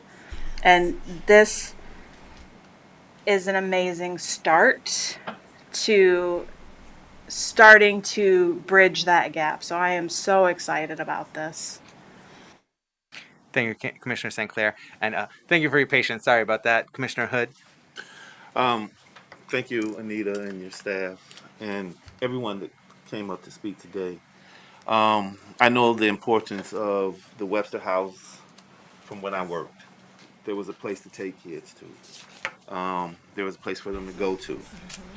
And so I think this is a really great thing, the funding that came in. But I would also like to thank Chauncey Williams, because I've watched Mr. Williams go above and beyond his duty as a teacher.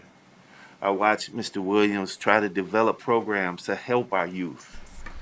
And I've watched the door kind of slam in his face some, but he just keeps going.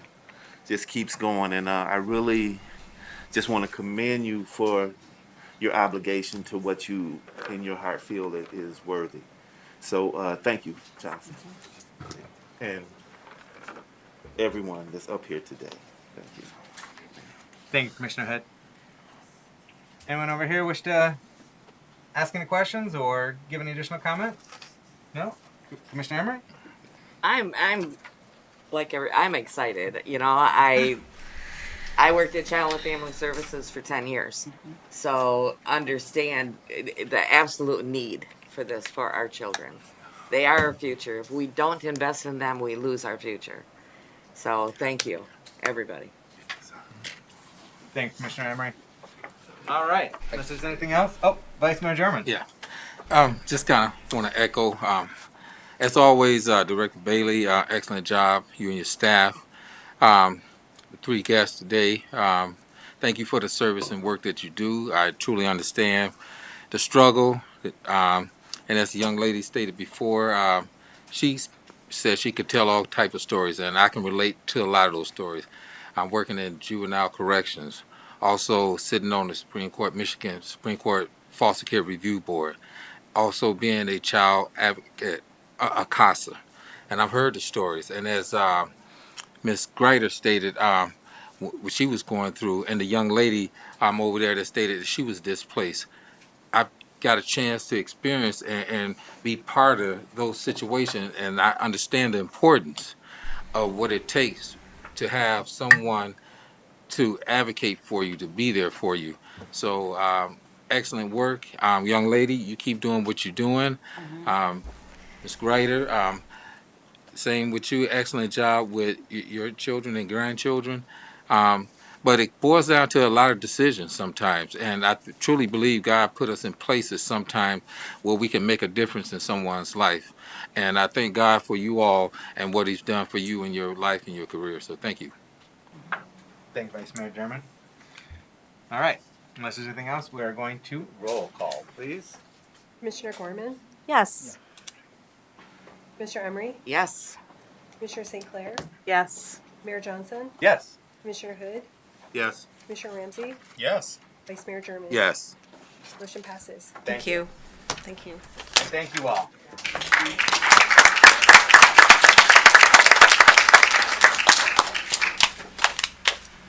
All right. Next up, we have new business. Housing Board of Appeals.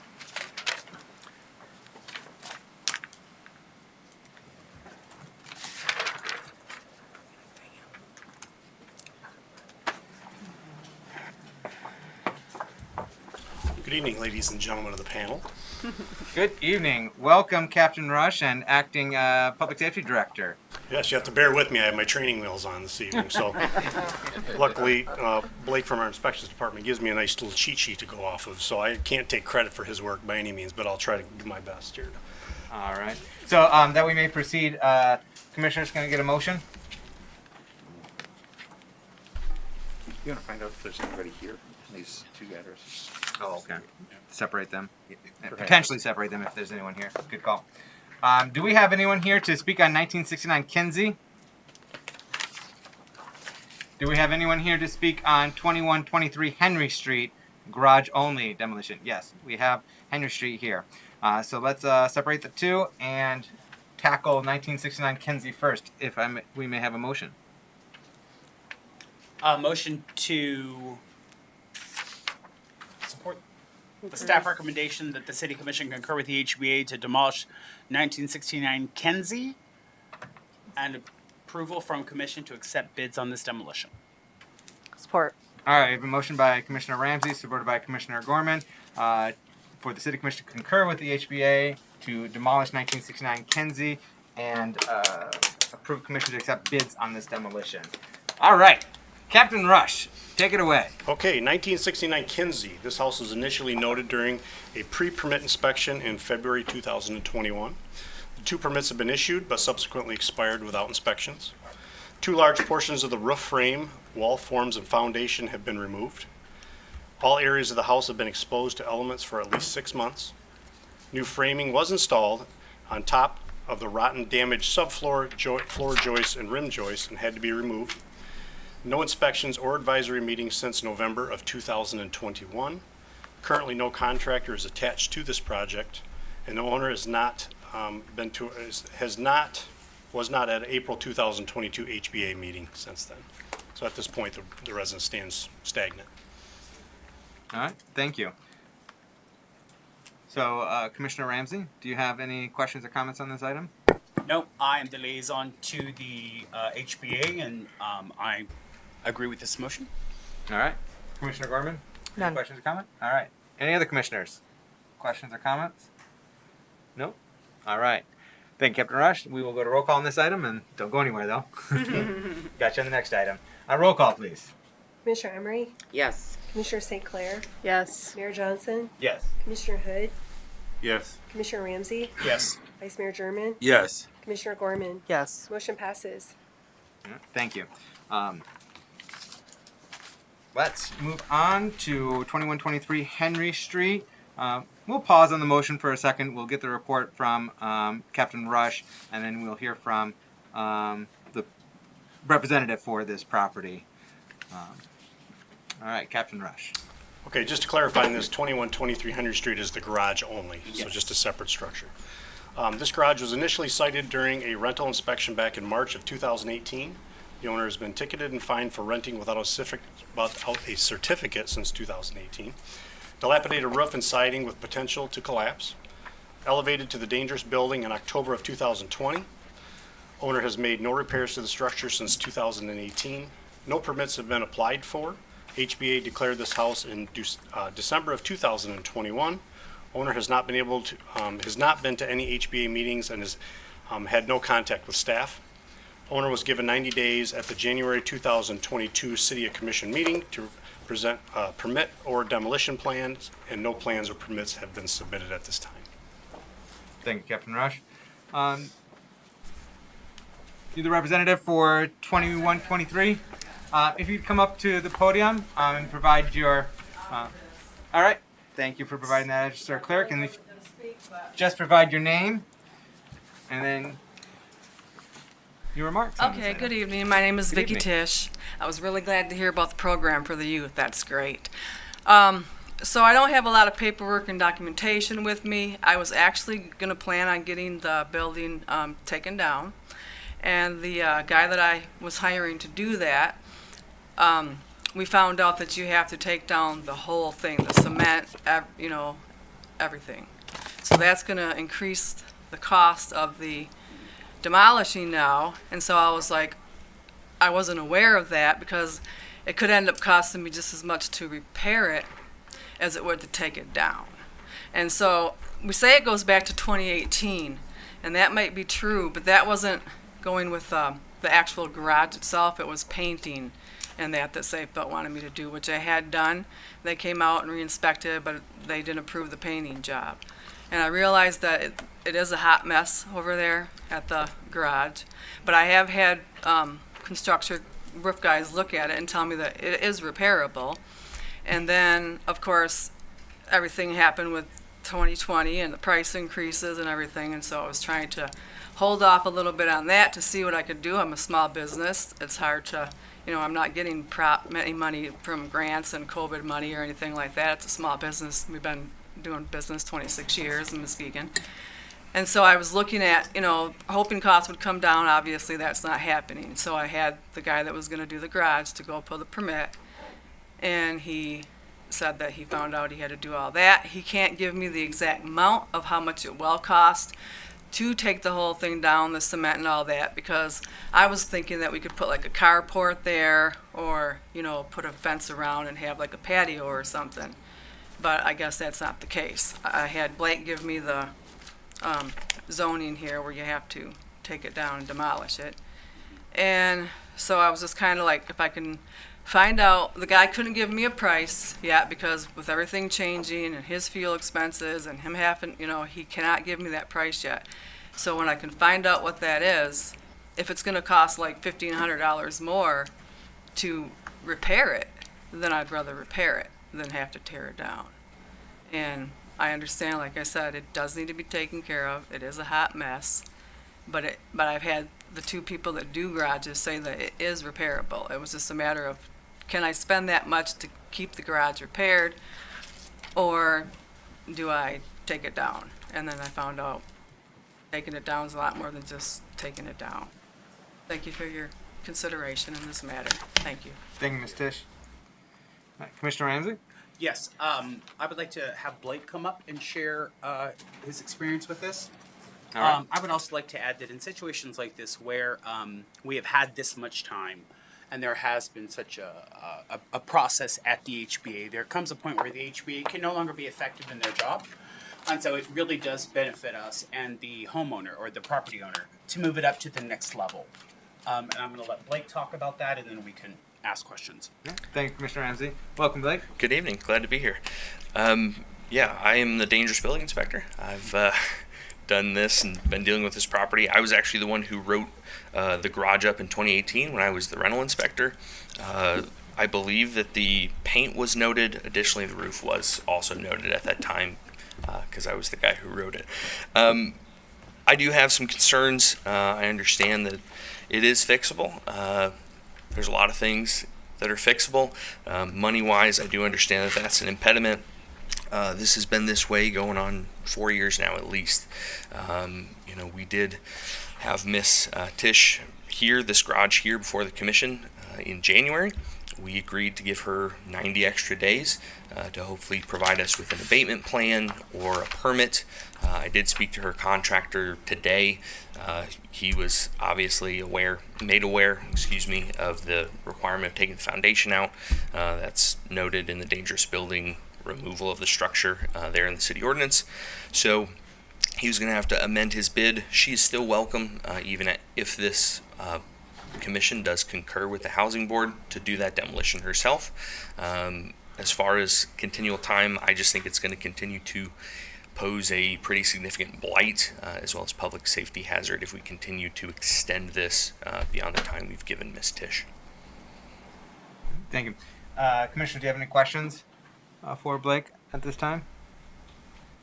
Commissioner Ramsey. Blake, could you do me a favor and explain the process of what happens if we were to concur with this result and approve this demolition? Could you explain that just so that our neighbors in the room understand? Yes.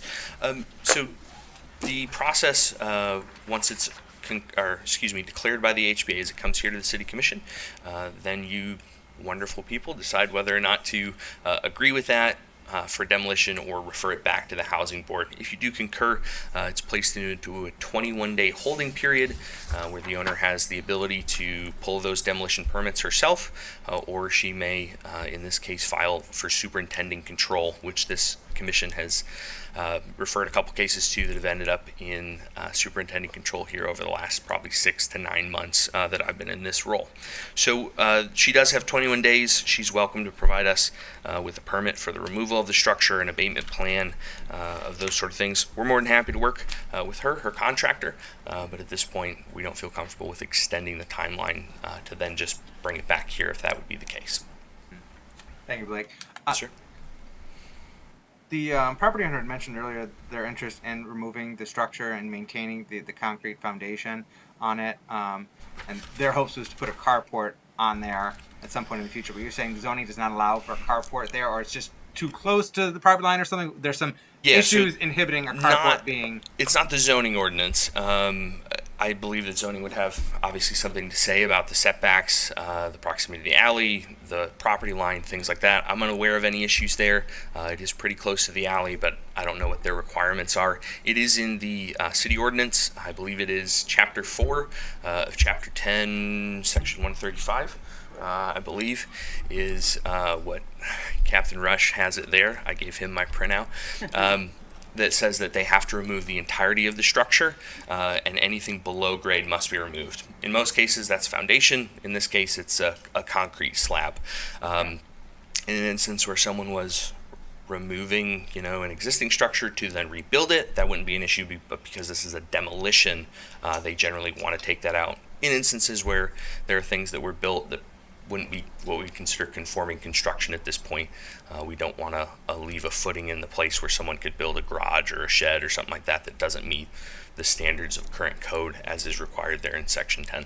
Is there, let's say, hypothetically, this commission moves forward with concurrence, and then the property owner has the opportunity within the 21 days to petition for superintendent control. Let's say they do that. To help inform whether they want to do that, are there any workarounds? Are there any way to accommodate this property owner so that they don't have to remove the concrete foundation? They can reuse it for, reduce waste, let's say, and be more efficient. Is there any workarounds to accommodate them so they can utilize that concrete foundation for a carport? I'm not aware of a workaround that's listed in the ordinance. Perhaps Mr. Schreier would know better than me.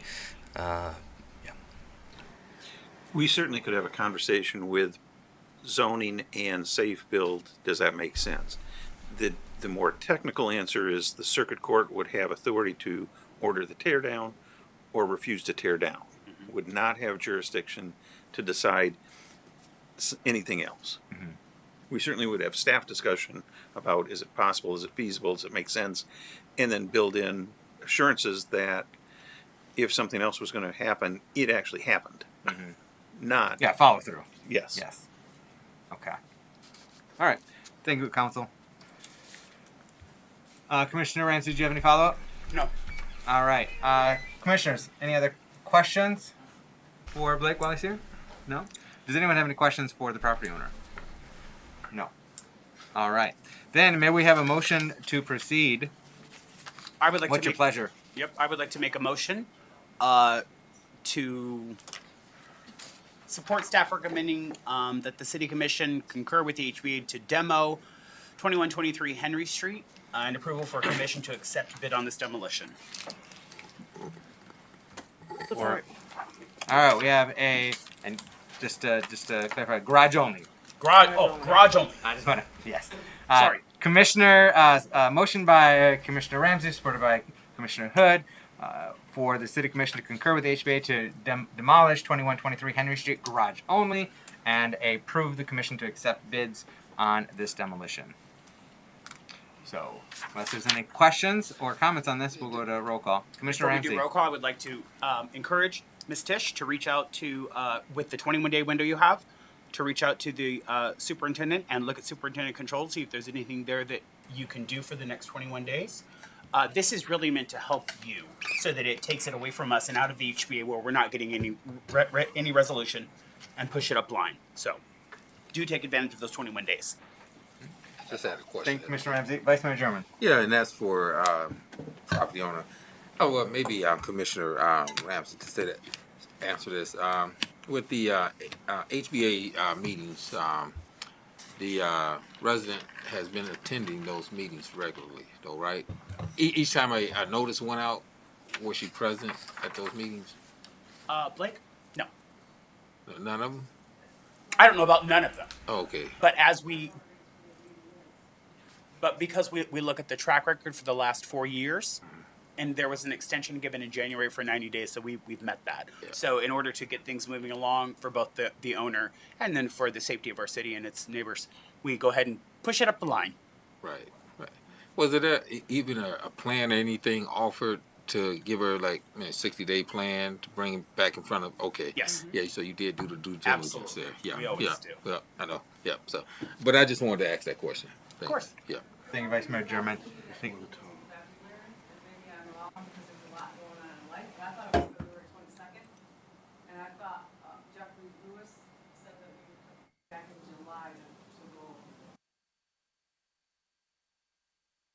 No, yeah, that was in January. So, but again, those 21 days are yours, and the superintendent will really help you through this process. Yeah, and speak with the staff about potential workarounds or trying to accommodate using the foundation for a carport. At the very worst situation, if that concrete foundation must be removed, perhaps you can, what is the word I'm looking for? Crumble it and use it for gravel for a new lot to put your carport over. It's not perfect, but at least you're able to reuse a portion of it. But personally, if I had control, I would say reuse the concrete foundation. It just seems sensible to me. Reuse, yes, reuse, recycle, repurpose. Anyhow, anything else from the bench? No? All right. Roll call, please. Commissioner St. Clair, Yes. Mayor Johnson, Yes. Commissioner Hood, Yes. Commissioner Ramsey, Yes. Vice Mayor German, Yes. Commissioner Gorman, Yes. Commissioner Emery. Yes. Motion passes. Thank you. All right. Final item, new business, our third quarter reforecast. And we have our finance director, Ken Grant, here to report on that. Now, we did have this last night in a work session, and so we had a good amount of information shared with us from the finance department. I had an opportunity to ask questions. And so, Director Grant, you want to just kind of top level share where we're at with the reforecast? And if anyone had any questions that popped up since last night, you'll have an opportunity to ask them. Good evening. Just last night we talked about this, and I'm just going to give a brief overview of what we talked about last night. Starting with the general fund, we noticed that we had some modest increase in our property taxes and our property tax sanitation collections, so we bumped that up $200,000 from the original budget. We noticed that some of our inspection fees, like the building, electrical, heating, their original budget is down by $72,000, so we bumped that down. We don't know why. It's just it could be a combination of less buildings, COVID. It could be a combination of things, but we just noticed that the trend it was going downward, so we bumped that number down. One of the things that came to the pleasant surprise is the marijuana excise tax that we constantly talk about. We got $451,000 compared to $112 last year, so that's a pleasant surprise, and we could hopefully that number continues to stay around that amount or even go up in the near future. We just don't know because it depends on several things: the number of businesses in the state, county, city, and, so it depends. So we have to spread that money throughout the whole state, and they disperse that once a year in March. So we did get a $300,000 increase off of that. Another thing that we noticed that we got a $330,000 bump in our miscellaneous and sundry revenue, and that's just a one-time refund from our insurance company for people who employees who did not meet their 5 years or their time here with the city, and we made contributions on their behalf for their retirement, and they did not meet the time standard, so we get some of that money back. It's one of the things that you'll notice that we, in our 4904 account, we see a huge influx of that money. That's money coming in from ARPA to cover up some of the coming from the state revenue fund to the general fund. So it's just we're going to use that money based on what you recommend for ARPA allocations. Some of the negative things that happen, the police budget. We have a lot of retirements. We have a lot of high-level captains and lieutenants retiring, and so they cashed out a lot of vacation, unused sick time, so that bumped up the police budget by $400,000. Normally the police, we never have our full complement of police officers, so in the past we normally have savings, but this year we just have a lot of people retiring, so we had to bump that number up for the police budget, $400,000. one of the things that you also know is in the budget that the commission back in January approved that we're going to transfer $2.6 million from the general fund to the convention center to offset some of the costs and the build outs because the costs and things kind of went over budget. One of the things that we did save money on is really didn't save money. It just went to the different fiscal year, the central dispatch project. We lowered that number from $1.1 million to $289,000 because during the audit they noticed a lot of expenditures happened in the last previous year, so we moved them to the last previous year to the last year and lowered the number for this year. Another going overall, the general fund just as a snapshot, we have a surplus of $780,000. For the third quarter, and primarily that's due because we moved the fire truck from this fiscal year to next fiscal year. I don't know if this surplus is going to stay in place for the remaining year, but this is just a snapshot as of March 31st. With that, I don't know if you have any questions for the general fund. That was kind of the highlights for the general fund. Thank you, Director Grant. Commissioners, do you have any questions that have popped up since last night? No? Any input?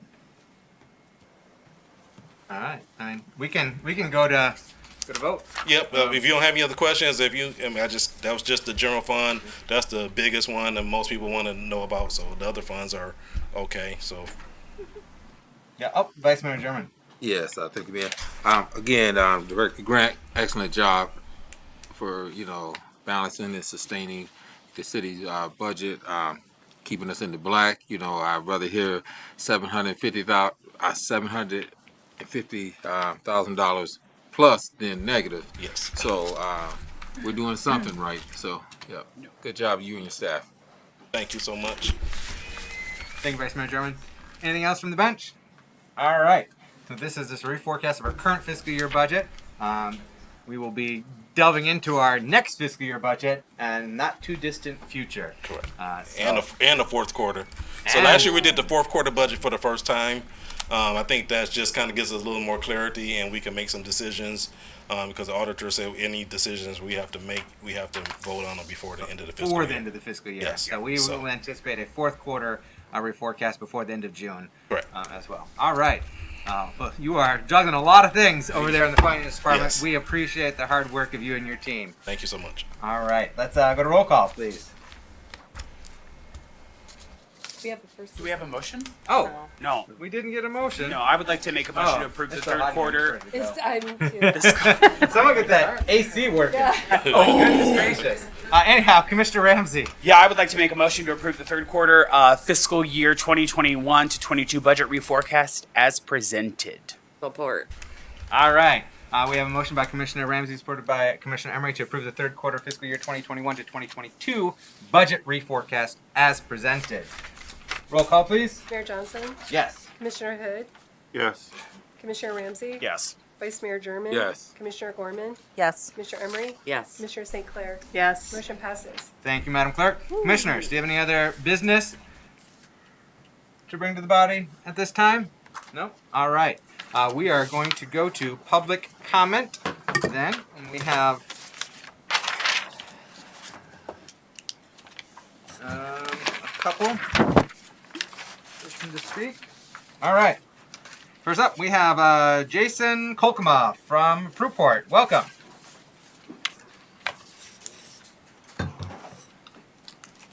If you provide your name and you have 3 minutes for remarks. Okay, yes, my name is Jason Kolkema. I'm an attorney in town running for circuit court judge, and in particular Judge Marietti's seat. He was retiring. So a little background on me, I'm from Fruitport.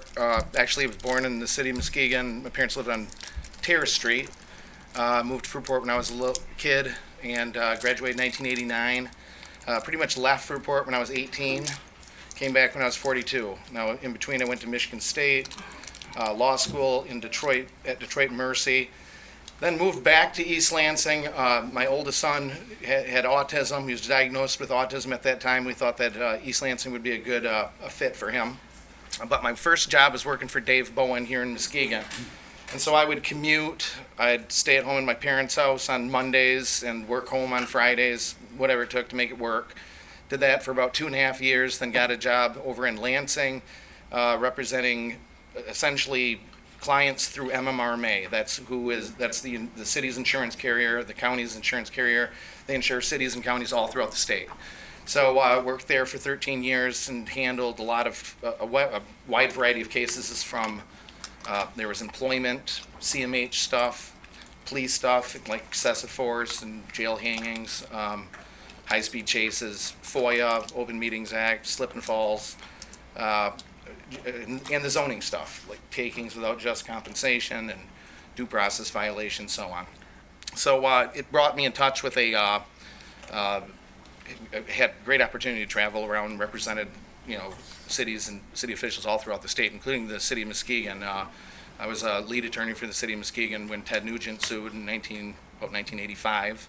That was a different board back then, but along the way I became a special ed hearing officer. My son, I began to advocate for him, advocated for other parents, had a pretty significant case dealing with neighborhood schools, all that went up to the Sixth Circuit. Became a hearing officer in special ed cases ultimately. But about 10 years ago, I got divorced, moved back home to Muskegon, start my own practice. That's where I'm at right now. And right now I represent regular people. Before I was always against the regular guys. Now I represent regular people, sometimes defending criminal suits or criminal proceedings against the city. But I think that my candidacy offers a wide array of both criminal and civil, and this is all important because we're kind of losing 2 judges due to attrition and retirement, which pretty much ran the civil docket. So when that happens, a lot of judges come up through the ranks on the criminal side of things. When that happens too much, it kind of results in some deficit in knowledge about the rules of civil procedure, and I think that's incredibly important because a lot of people have questions and concerns about the criminal stuff, but there's a whole other world out there, and that's personal injury actions, quiet title, and so on. So look forward to the campaign. I think that's my... Indeed it is. Thank you, Mr. Kokma. Thank you. All right, next up we have Matthew Queso from Fruitport Township. Welcome.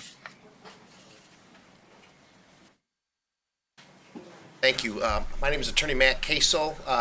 I too am running for 14th Circuit Court Judge. I'm not actually running for the same position as Jason here. I know Jason really well. We've had cases together. I'm actually running for the new seat that Commissioner Hovey Wright actually mentioned at the very, very beginning of this meeting. I'm not originally from here. I was born and raised on the east side of the state in Oakland County, a little town called Waterford. Went to undergraduate at Michigan State, went to law school at Michigan State, migrated my way over here to the west side of Michigan, which I absolutely love. I love this town. I'm excited. When I first came here over 12 years ago, it was kind of dead downtown, and in those 12 years, I'm excited to see all the development. I'm excited to see how it is. I have young kids. I found my wife here, or met my wife here, married her. I have 3 kids. I have a 16-year-old, I have a 6 and a 9-year-old, and I'm thrilled that we call Fruitport home. I've been practicing in the areas of primarily criminal defense as well as family law. That includes divorce, custody, parenting time, those sort of things. So I'm in and on the court all the time. I was in court all day today and pretty much in court all day long, and not just this county but multiple other counties. So I have a ton of experience in those fields. The new judge certainly will be launched right into that role. As soon as that judge takes that position, we have a significant need to catch up on cases, not only from COVID, but also one of the reasons that it was approved was because we have a extreme number of cases that need to be handled. Primarily, I've been blessed for the last 12 years. I have a very, very busy private practice. This community, this county, this city has blessed myself, my family with a very busy practice. In those 12 years, I had the opportunity to deal with a lot of families, see the shades of gray in people's lives.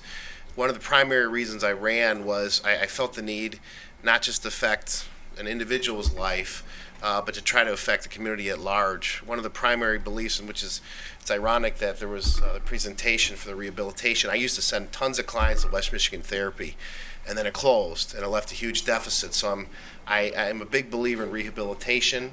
My focus really will be on looking toward rehabilitative aspects of sentencing as opposed to straight punishment. I think there are a lot of areas where people do need to have jail time or incarceration or prison, but there's a lot of cases where a lot of these crimes are based on either alcohol, drug abuse, and mental health issues. And if we address those issues, we address the problem, we get the people back as a contributing member of the community who pay taxes, hopefully have kids, pay more money, pay taxes, attend our schools. That's one of the primary reasons I'm running, to kind of take that rehabilitative type aspect to the court.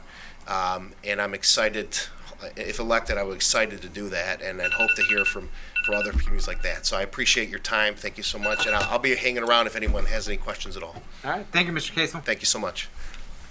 All right. Is there anyone else from the public that wish to give remarks? No. Seeing none, I entertain a motion to adjourn. So moved. Support. All right. We have a motion by Commissioner St. Clair, supported by Commissioner Emery, to adjourn. All in favor, please indicate by saying aye. Aye. All opposed, same sign.